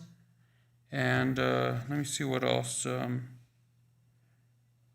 Yeah, let's just save the trouble and just get rid of them. I mean, they're a problem. They're affecting affordable housing. And with the ban on vacation rentals, with the ban on vacation rentals, we can make affordable housing more available and improve the quality of life in our town. As City of West Hollywood is an example of banning them completely, and we could do the same. We could do the same here. And yeah, once again, there's nothing unconstitutional on banning vacation rentals. If anything, it is constitutional, and courts have upheld them. And yeah, let's get rid of them. Thanks. Thank you for your comments, sir. Absolutely. Yeah. And do we have anyone on Zoom who would also like to provide comment? We do have one hand raised chair. Go ahead, Alan Miller. Hi, yeah, I'd like to just say I appreciate the comments of the two prior speakers. I'd particularly like to hear more or learn more about this situation in 2004 with TRPA apparently giving some kind of an exemption for vehicle miles traveled, which are currently being exceeded. And so, you know, I think 2004 was a long time ago and maybe needs to be looked into and make sure that that is not being exempted from, that vacation rentals are not being exempted from vehicle miles traveled computations and assessments. Again, I just echo the views of the two prior speakers. I don't see the need to rush with the appeal still going on, Measure T. I don't know about, you know, revising it or whatever, but waiting for the appeal might be worthwhile instead of 2 steps forward and 1 back. That's the essence of my comment. Thank you. Thank you for your comment. Do we have anyone else on Zoom? No other hands are raised, Chair. Awesome. Thank you so much. And with that, we'll go ahead and bring this back to the commission.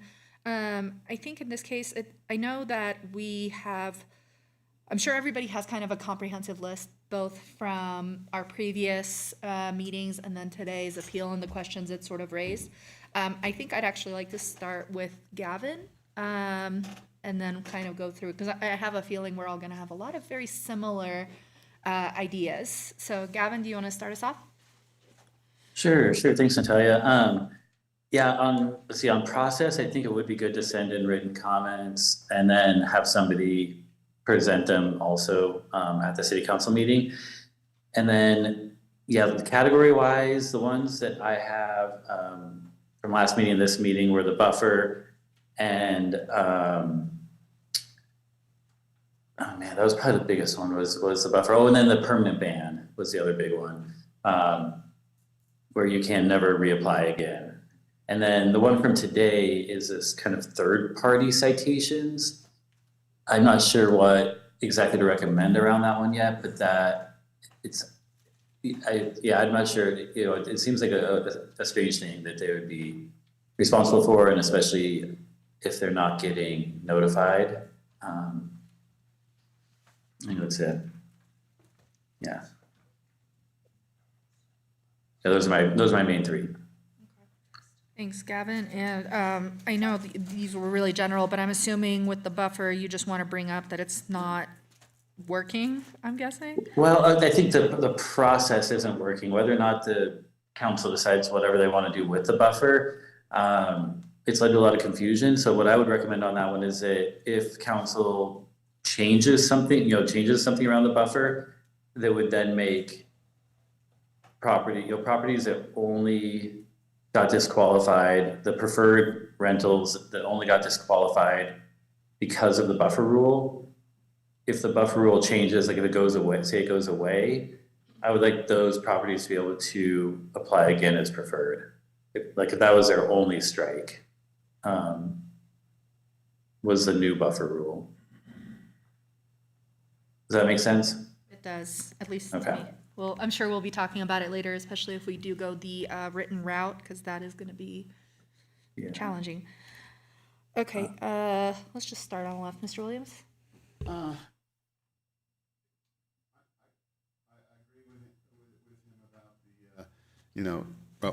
I am on. Oh. I agree with him on the part about, forever not being able to have a permit again. A 1 or 2 year on the first time it's been taken away, you get you can't have a permit for a year. It's been taken away for a year, and then or maybe even 2, but a year. I'm fine with a year. And then the second time, if it's been revoked, you lose it forever. I think also that I take issue with them being able to issue 3 3 citations in 3 days. I think that's doesn't even give time for people to actually correct any issues that may have happened. Maybe it would be 3 different types of permit, like, maybe one is an accounting area, or you count that, but if it's someone, a big fight or a big party or a lot of music or parking, it'd have to be different types of violations, you know what I'm saying? Huh? I was just gonna say, but then they could get 3 in one day, which I guess, if, Yeah. it could be trash, parking, and noise, which, I mean, if that's what they're doing, then obviously they deserve to have a I don't know citation that, for that, but. yeah, I don't know if they should be allowed to write 3 violations in one day, maybe a violation per stay. I just don't know how you would monitor that. And I don't know, because with this discussion in particular, I'd almost want to involve Ms. Wheeler to kind of get some input from enforcement to see what's reasonable, like what's actually achievable. And then also make it a best practice for them to, since they have their contact numbers to call and email as well as send, or even text, because there's technology on texting too. Because a lot of people don't, pick up a lot of phones, but they'll pick up their text message right away. So. Like fine tuning the communication. Yeah. To the owners or whoever the local contact is or whatever. Right. Was that it? Do you have any additional? No, I think that's pretty much. I mean, take a look and also have them change the self-reporting rule. I don't know that the self-reporting is still a thing. I think that was back from the 2018. Well, they didn't take it out. They didn't take it out. So I think it's a health and safety issue that we want them to self-report if there's an issue, if there's a loud music or a big party or something that they can't handle themselves, or they feel unsafe handling themselves, that they should be able to call the police and say, look, I need help here. I wouldn't want them to get penalized for, things like that. Thanks. Go, Mr. Emhoff? Well, first of all, I want to say that I forgot to bring something tonight, and that was, I think it's going to be put up in front of the city council next Tuesday, but yet it might not with all the stuff that's going on over there. But I wrote up a code of conduct for vacation rentals that basically said that how the expectations, your expectations of how you are to conduct yourself in a vacation rental. And it was a code of conduct that would be signed by all renters. So they know the expectations of what is, presented to them. And they know that there's fines involved. They know that there's the potential of having to vacate immediately. I have given this to David Jenkins, and he thought it was very good. I don't know why I didn't bring it tonight, because it's on the program for, hopefully, for the next council meeting. I think it was a good particular thing to help to assist some of the renters, some of the owners, and so on and so forth. So anyway, hopefully that's discussed, and I will give you a copy of that if you want to include it in the report. After we've gone through all of these appeals that, very confusing, very problematic, and I almost think that we should suspend all appeals until we have provided this information to the council and they've taken action on them. Because what we're doing right now is we are denying people basically livelihoods and stuff like that based upon old ordinances, new ordinances, and so on and so forth. I'd like to see the elimination of the buffer zone. And one of the things would be is possibly to judge these appeals. Now, Measure T has been deemed to be unconstitutional. And so, therefore, the ordinance that came out of Measure T should, in essence, also be unconstitutional. All right? And so anyway, I think the potential of judging a lot of these appeals on the old ordinance would be more apropos than what we're doing right now. I was prepared to read a little statement. If you indulge me, I will, and to give you a little additional information about, constitutional stuff and also local governance and stuff. But if you would like me to, I would. It would take me about 2 minutes. So I personally don't mind. I do want to double check with Dan, just to make sure that's all good. For this type of an item, it's fine. Beautiful, let's go. All right. We all know that Measure T has been deemed unconstitutional, and we all took an oath to protect and defend the Constitution.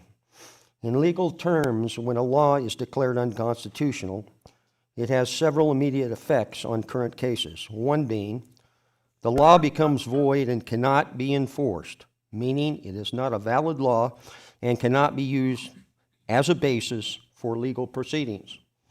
Since Measure T has been deemed unconstitutional by the court and cannot be used in legal proceedings for current cases, would it also be reasonable to assume that the city ordinance structured to comply with the unconstitutional law be viewed in the same manner?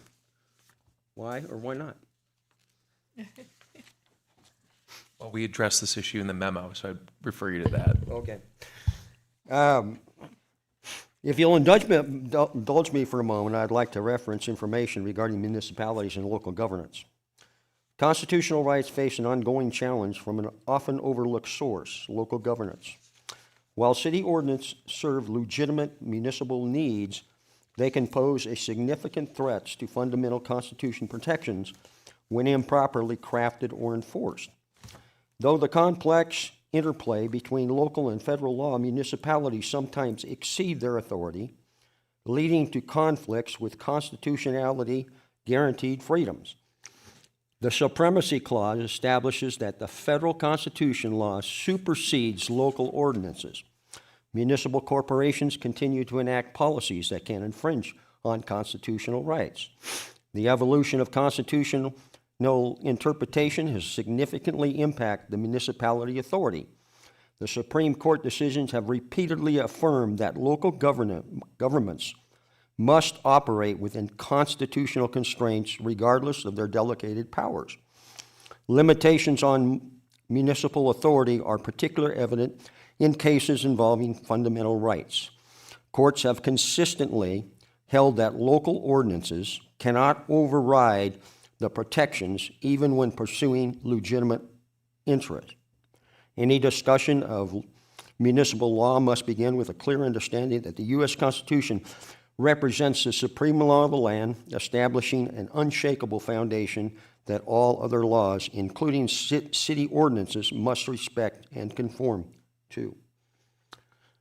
Thus, we must follow the Constitution when we decide on things we would like to change. Thank you. Thank you. And let's go to Julia. You got anything? Not really anything new. I just think the buffer, people that getting denied for just the buffer only just needs to be clarified. Maybe there's like an express lane or something for them to, if the buffer does get ruled out, they can jump back into line for the permit instead of having to start over.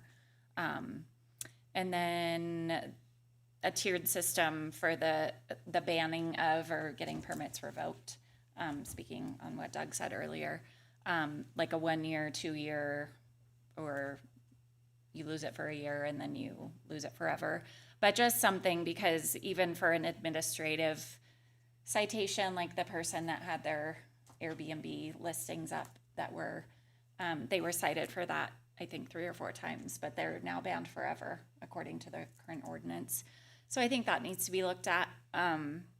Multi-day violations, and then self-reporting. I think that's also really important, and just clarifying what that means to people and what benefit as a property owner they're going to have if they do self-report, and then being very transparent about what could happen if you do self-report, and if your tenant is also going to get a violation, and that's going to be a strike against you.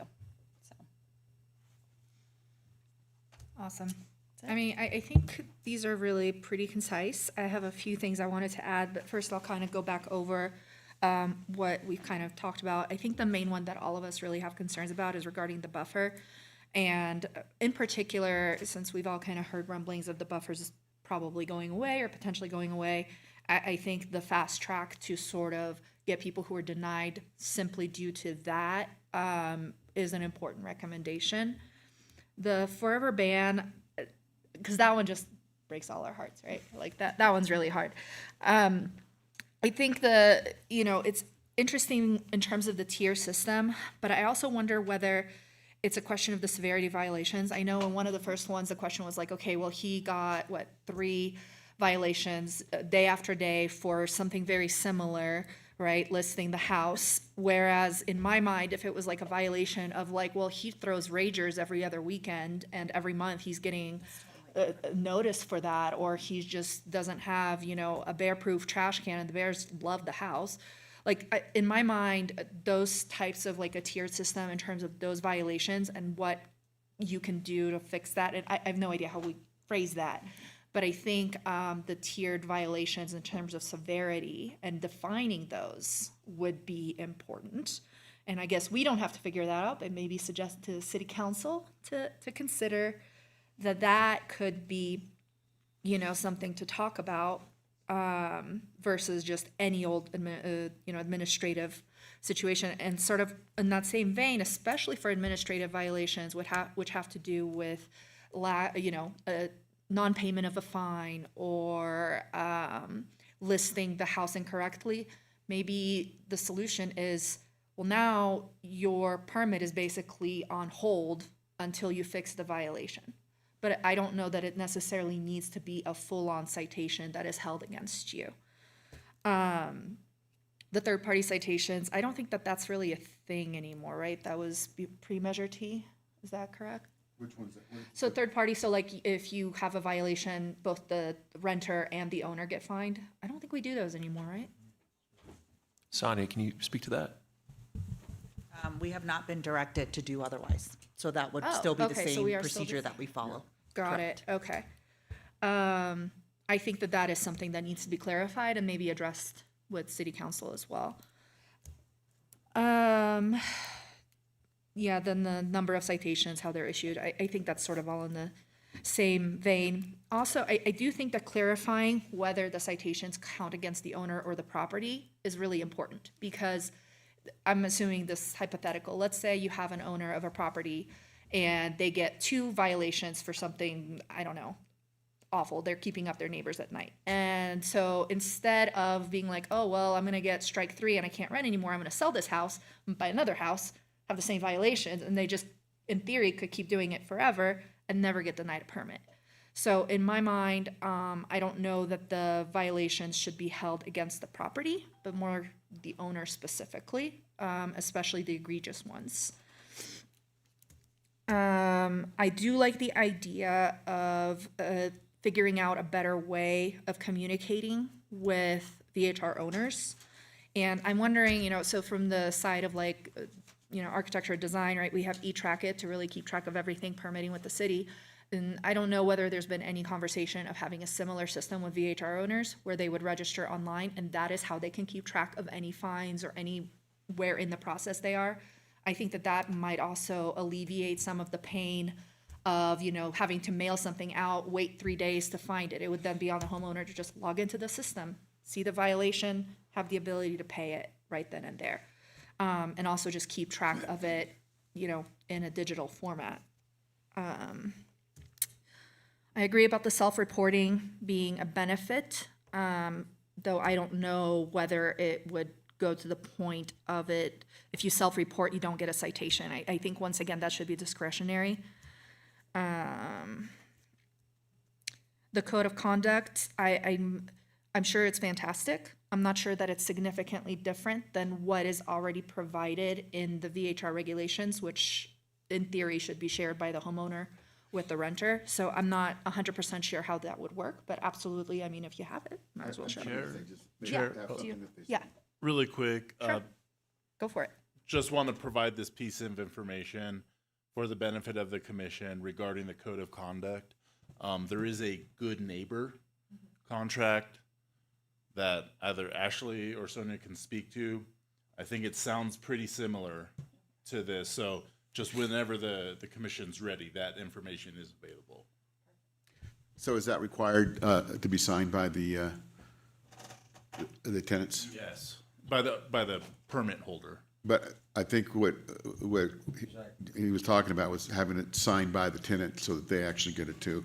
And I think that would be a good suggestion. The code of conduct is to be signed by the tenant, so they know exactly what's expected of them. Therefore, when a compliance officer comes to them and said, "You sign this," now they don't have the actual signature of him at that time, but you sign this document, okay?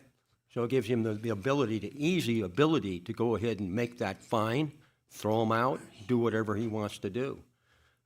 These code of conducts would be kept in the file of the owners of the property. And at any time, the city can go ahead and audit those. And if they're found to be out of compliance, they're in trouble, So I thought it was good because I screwed up and didn't bring it tonight because I knew it's supposed to be on the city council. David said it would bring it to the city council and put it on the agenda. But with everything that's going on, I'm not so sure that's going to happen, so. One comment on that. So the concept of code of conduct, totally fine to include with the report, if that's what the commission chooses. The document itself, we don't have it here today because we can't gain consensus on it. Yeah. So I wouldn't suggest including that with the commission report. You can, of course, submit it as a public comment, though, if you want it to be. Well, as I indicated, I thought it was going to be on the agenda of the city council because, David, I saw the email going to the city manager saying we'd like to put this on. We have Ashley here who can actually explain what we have, which is what you're requesting, if you're interested. Oh, you have a copy of it? Well, we have the good neighbor clause, and Oh, Ashley no. can explain Okay, it to you. that's fine. No, that's Yes cool. or no? I think I would like to hear it. Okay. Yeah. Oh, Hi. So basically what the good neighbor contract is it's the conditions of operations. So basically both the property manager and the responsible party, so the occupant who booked the stay, has to sign the agreement. Us at the police department, we can actually require all of those records for up to 3 years. So if there's any type of problems, we can request that documentation.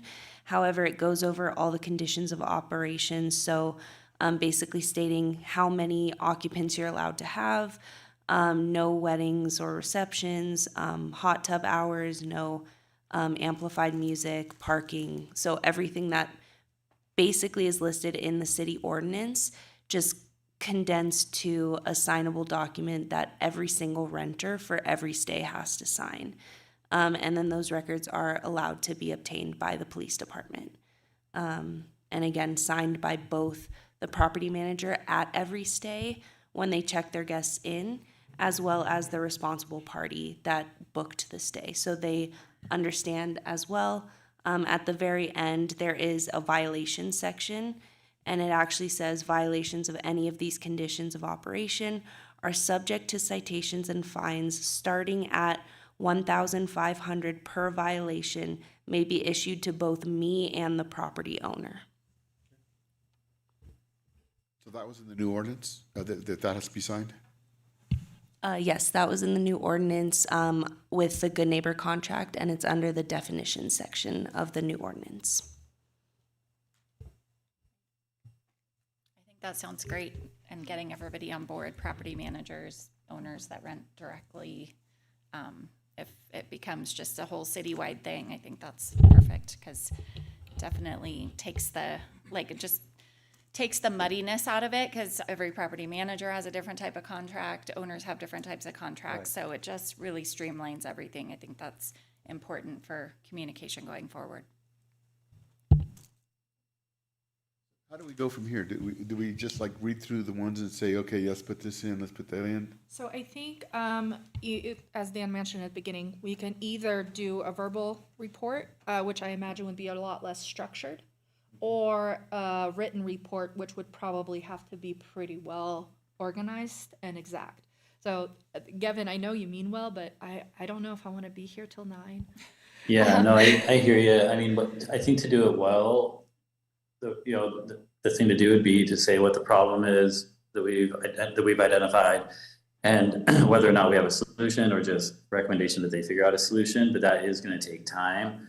And I don't really want to endorse anything that's not done well. So I don't know what's realistic here. I think all of us here on the Planning Commission have a pretty good sense of the reasons why we are considering these types of suggestions. I think if we wanted a written report versus an oral one, I almost, and I hate to do it, would prefer to put it on staff to write something up for not this upcoming meeting, but the following one. Following which? For city council, like if we were gonna do a written report, I don't know that it's realistic for us to write something like good. Would you mind doing an oral report? I mean, I don't mind, but it's, I don't know. Like I think we could also follow it up with something written that is a good reference. But I'm just a little nervous that if we decide to do it tonight, we're gonna be here for a while. I mean, if you guys want, sure, but. Chair, one thing to mention. Yeah. So since I believe it's a first reading on Tuesday, is that correct, Zach? Yes, I mean that, whether or not that gets approved, but that's on the agenda. So practically speaking, if you did have recommendations, it would be a good time to bring it on Tuesday so that they'd have a chance to consider before they pass the first reading, if they choose to do so. So do you think it would be enough to do it verbally and they can take notes versus having something written that would be a reference? I think that's completely up to the commission. You can make your comments verbally or written, and Can we also email our comments to them? Like Right. as a group, can we send them to the council? if seems they're tricky. decided here, if we gain consensus, then you can send it as a group. Obviously, you can also send a public comment on behalf of yourself, but if you want to send it on behalf of the commission, we do need to gain consensus today, if you want to have that on Tuesday. I almost wonder whether, and I don't know if this is a bit of a loophole, but if each of us, because I think the tough thing here will be if, in terms of a written format, to gain consensus on exactly how it's written. I think that's where we're gonna run into some trouble. But if each of us were to provide a written public comment that is given to council and then have one person present verbally, I feel like that would encompass all of it. I think though, if we just have one person, we've got a list here that pretty much all of us agree on. if we had someone write it verbally, and then we can come back at another time where we can each write down something, and then we can try and combine it together at a forward next meeting, that may work better. Yeah, so that would be good. So you're saying both have the verbal one at the upcoming meeting because timing, Right. and then come back in November at the planning commission meeting, and by that time, hopefully all of us have had the ability to organize our thoughts and bring it together into a written format that is then submitted Yeah. to city council. That makes sense to me. I'd be I fine like with that idea, and I think, just add to that, Natalia, if you're willing, I'd be very comfortable with you bringing up, the issues we've identified with council verbally on Tuesday, and then, if they do decide to make any changes, it'll have to likely go back to a first reading again, so that would give us a time, we can kind of frame it that, here's some things we've identified. If council chooses to make any changes, we'd happily provide more detail in writing. Because I assume they'd be substantial enough to require a first reading again. They could also continue on with this first reading and then add it on to a ordinance at a future time, but to give them time to think about it too. Yeah, kind of give it up to them though. Say, here's some recommendations. If you're interested in taking the time to incorporate them, then we'll give you more info. Yeah, no, I'm very comfortable with it. Obviously, if any of you guys want to hang out on Tuesday as support, that'd be cool too. But yeah, no, I'd be happy to do it at the 5:30 meeting. That's fine. The only thing I want to say though is obviously like I'm not going to write something and then have all of you guys review it before then. So I just need to make sure you guys are comfortable with that. And just, see what comes of it. I won't go off script though. Do you want to go over the items that we originally agreed on? Yeah, so it's kind of, once again, the first one is buffer. Buffer's a big thing. And what happens if it is removed? The second is the forever ban and reconsidering how it's applied, whether, it's going to have tiers for the severity of violation and how that's defined, or whether there's some sort of system of I guess, repentance, I guess, where after a year with no violations, maybe you come back. So there's some options of how to address this forever ban. The third-party citations and maybe taking a look at that, and whether there's something that we want to continue. The clarification of communication and maybe considering different systems of communicating with homeowners and dealing with violations and penalties and how those are, how owners are informed about them. Yeah, because we're getting a lot of hearing, it's taking a month to get, and it's past my appeal period. And maybe even changing the appeal period time out so they can appeal. And that's a valid complaint with the mail these days. Yeah. Yeah, so I think considering some other system of speedier communication, whether that is text, whether, whatever it is, or whether it's an online portal, I think something needs to be developed for this to be smoother. And then clarify whether the violations are applicable for the property versus the owner, or both, or how that is going to be structured. Make self-reporting a benefit, not something to be avoided. And I don't know how that happens, but somehow. I think since we've talked about the good neighbor contract, I'm not sure about the code of conduct for VHRs. However, if it is on the agenda, then they'll be talking about it anyway. And you are, of course, welcome to submit the public comment as well. Then let's see, that's it. Those are big ones. I can read all of it. Yeah, I agree too. I agree. Yep. Sorry, there was one, did you mention the consecutive day citation issue? I didn't hear that on your No. list. Hey, thanks, Dan. So, so the consecutive citations, and I have no idea how that would be addressed. Yeah, multi-day violations or For consecutive. the same type of violation, unless it's partying or something like that. Yeah. A major violation versus a very administration violation. Yeah.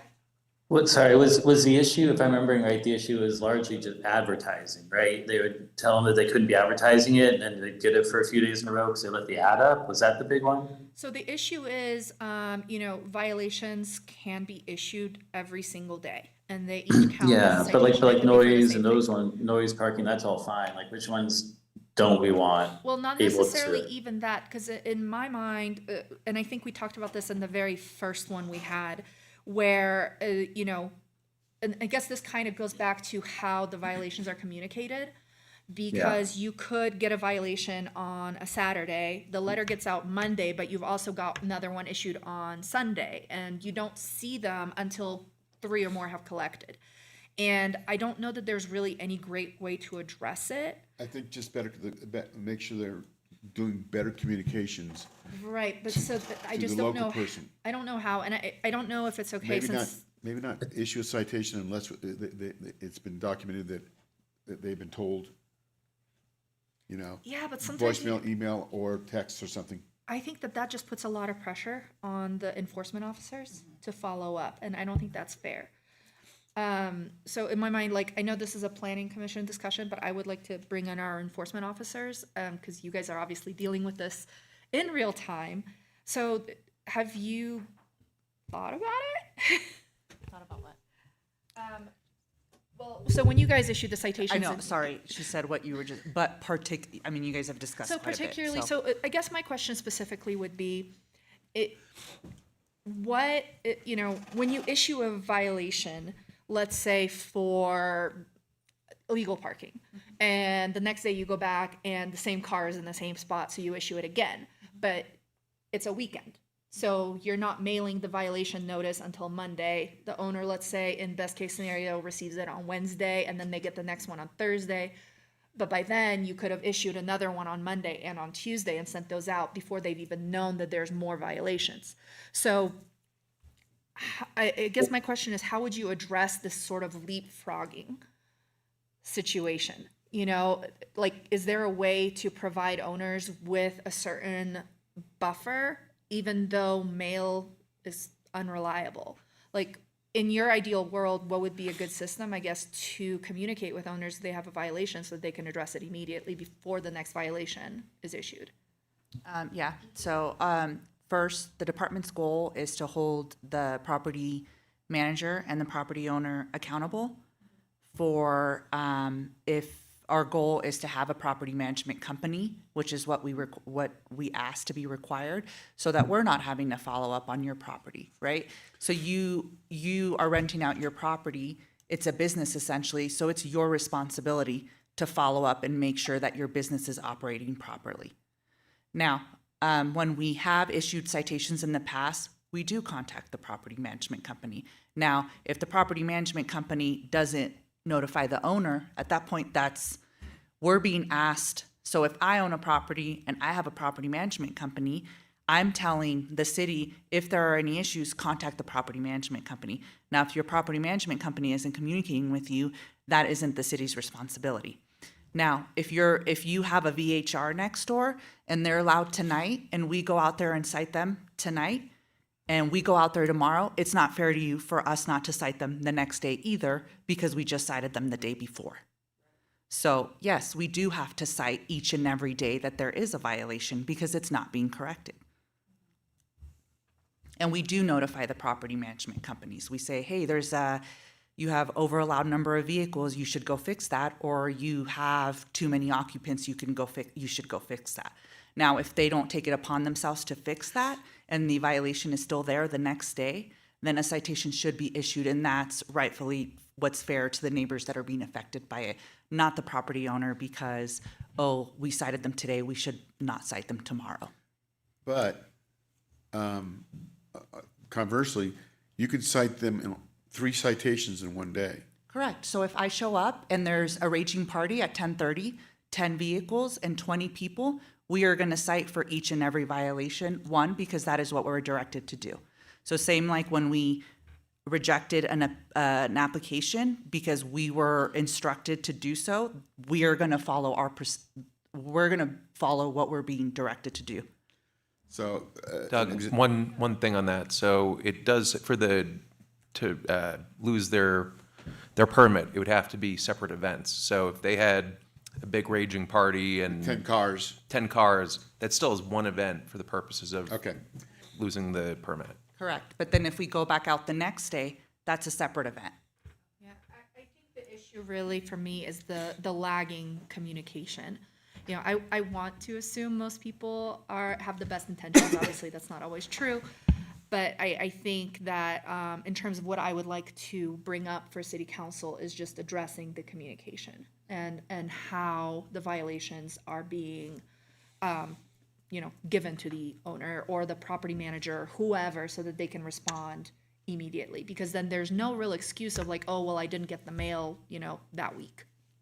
Like, when we hear those, I think, appeals, it's like, well, I'm sorry that you were on vacation. Like, Do you know how, do you know like what your percentage of property managed VHRs are versus owner? Because is that where the communication problem would lie more likely, because property managers can typically be reached on a regular basis versus like an owner that lives in Delaware and. Well, that's why we're requiring a local management company. So at this point. So there is a local Absolutely. okay. That's what the part of goal new is ordinance. if I have if the property has a local management company that's following up on the property, just like a hotel owner is doing 24/7, those violations wouldn't be present because you'd have a property manager actually checking on the property. Okay, I didn't realize it was a requirement though. It's not a requirement to have a local property management company. It's a requirement to have a Local contact, okay. Yeah, but sometimes you may not have a good local contact versus property managers are generally better. yeah, which goes back on the owner, and they just, I guess maybe, I have no idea how, once again, you enforce this, but having owners just take this more seriously a little bit. Because some of these property management, even the property management companies are not necessarily local. If I could maybe Yeah, add a of point course. of clarity, I mean, I think there's maybe two different issues. There's the issue of the official citation being kind of mailed out, and then there's the reality of the kind of real-time contact that does happen under the new ordinance with the local contact that is required by the contract they sign and the permit they receive. So when they get a permit, they're agreeing to have a local contact that's available 24/7. So in essence, there is a real-time contact that occurs. Then there's also the second part, which is the kind of the official mailing of the notice, if you will. But the concept of someone being notified of, hey, there's a party at your VHR, is happening under the new ordinance by the requirement of having a 20, as Commissioner Williams pointed out, a local contact at least, to say, hey, call up at 2 a.m. Here's the police, and there's a party at your house, the one you're managing. So that contact is happening. It's just whether or not I think in the past, maybe 2018 or 2019, there was a different system of perhaps people were just getting the mailing. There is that kind of duality happening now. And the local property management company can simply be just a local contact. I mean, me saying I'm a property manager, LLC, but so that's what we meant by a local property management company, is somebody that can respond and assess violations prior to our department being contacted, or a neighbor having to take it upon themselves to contact the department, say, hey, they're being loud.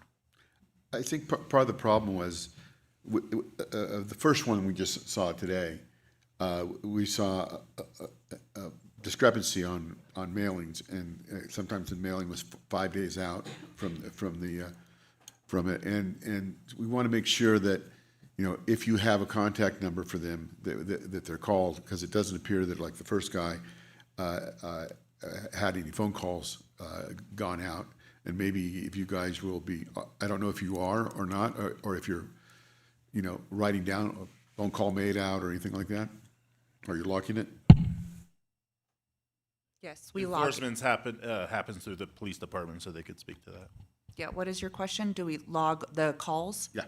We do. And then you're referring to the first appeal. There were numerous email exchanges.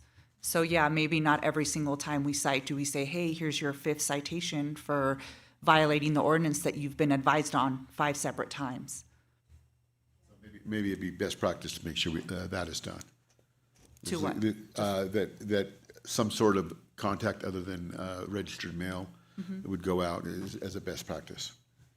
Yeah, no, and Sounds, I, it sounds like that's happening. So I think maybe this problem has been solved. This is a problem in the past, and that's why we're seeing it coming through in these appeals. But maybe sounds like it's already been fixed going forward with the current ordinance.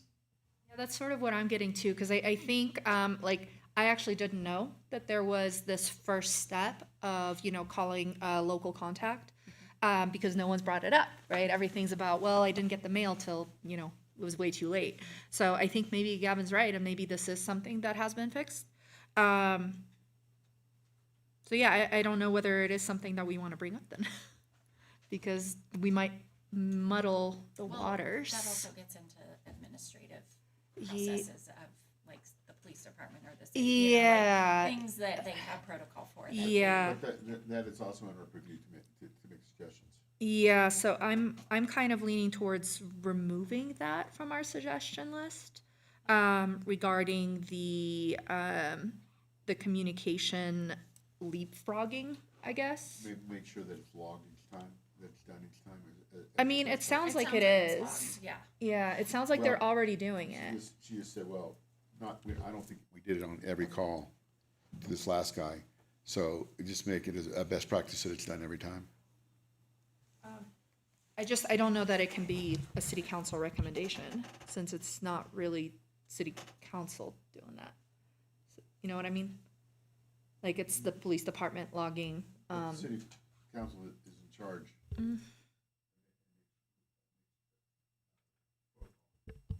I think maybe what I would. Didn't Yeah. Miss Wheeler say that they do log every call? Yeah. It's not so much the logging, it's just that a citation, call, text, or email. Or email, she said. Yeah, but she. Every time too. What I'm thinking. She said that, she didn't say that, she said that she thinks, not all were I don't emailed think out. that it's really a good idea to get super specific on how the city council should address the issue. I think one of my items here is just fine tuning communication methods, Okay, that's fine. and they can talk about it. Because we also don't want to dilute. Yeah. Like important items that we actually really do want to like. Exactly. have. And I just, once again, I don't want to overstep and be like, here's the problem, here's how you should solve it. Yes. Like, that seems like taking it a little too far. I agree. Yeah, that's it. One comment? Sure. This is related to the permanent ban. The hosted rental ordinance actually has a provision. It states a homeowner tenant whose hosted rental permit has been revoked may not apply for a new hosted rental permit for 1 year from the effective date of the revocation. So there is, What was that?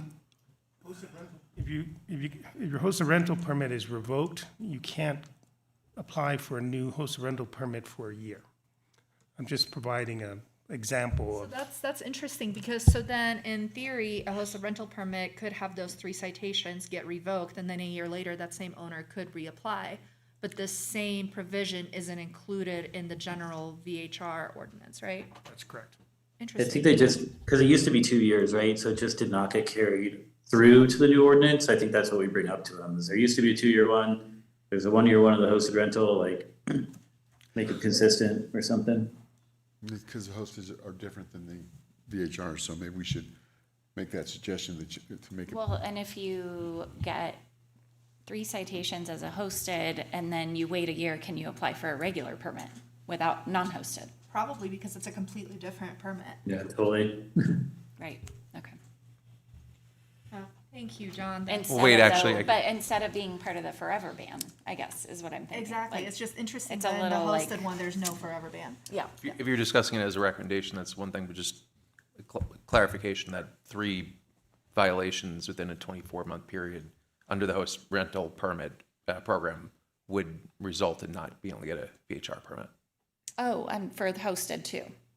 For, just no, the for, Oh. you said unhosted, so meaning if you meant just a regular VHR permit, Right, right. that would fall within that. So like our first one, that was a hosted one. And if he would have lost it for a year But if he only kept it as a then hosted.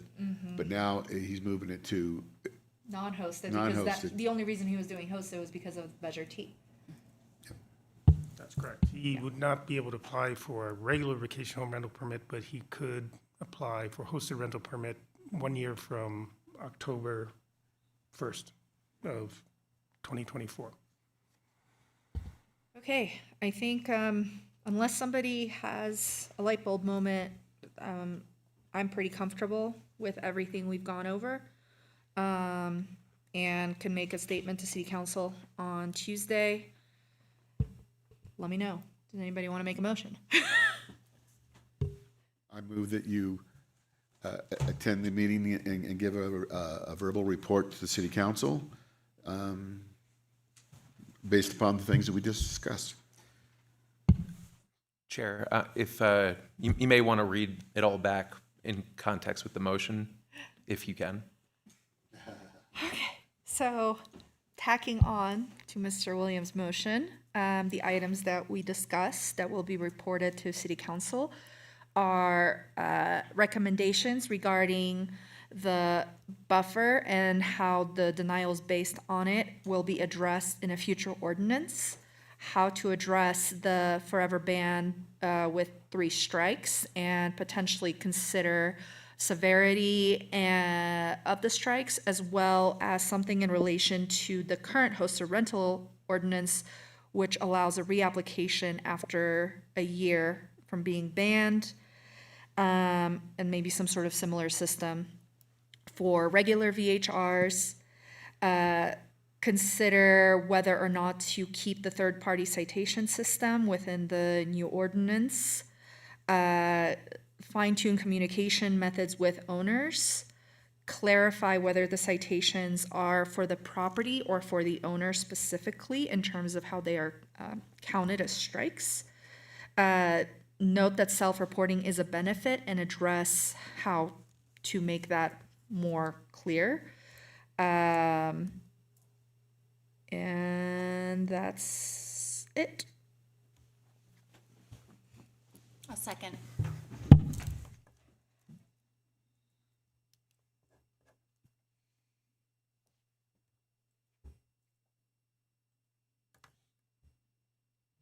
Okay, we'll do a roll call vote as Commissioner Feiger is participating remotely, starting with Chair Viewercheck, Yes. Vice Chair Luxinger, Yes. Commissioner Feiger, Yes. Commissioner Imhoff, Yes. and Commissioner Williams. Yes. That motion carries. Thank you, everybody. Any updates or announcements from city staff? The next planning commission meeting is November 13th. No further announcements. Thanks. All right. Planning commissioner reports. So you guys know I have a big one. Next meeting will be my last meeting with all you lovely people. Oh, no. So I know it's gonna suck. I want to say I'll come visit, but realistically, it will be to present things. So yes. Has the city clerk posted for replacement? No idea. I know we've kind of talked about it, but No, I don't believe that's happened yet. We'll be following up on the timing of that and the procedures for that. It's somebody's happy That was a about good it. segue too. Well, thank you for your leadership, Natalia, especially like these last meetings have been pretty intense, so thank you. Yeah, no, of course. Sure, we'll talk about it a little bit more at the next meeting, but Tough years. it's been a pleasure, guys. And well, city council on Tuesday. Yay. I was just going to add on the Yeah. the replacement process. So it's still under consideration by the city clerk about the best way to proceed with that, but it has not moved forward yet. All right. Adjourned. Good night. Woo. Right.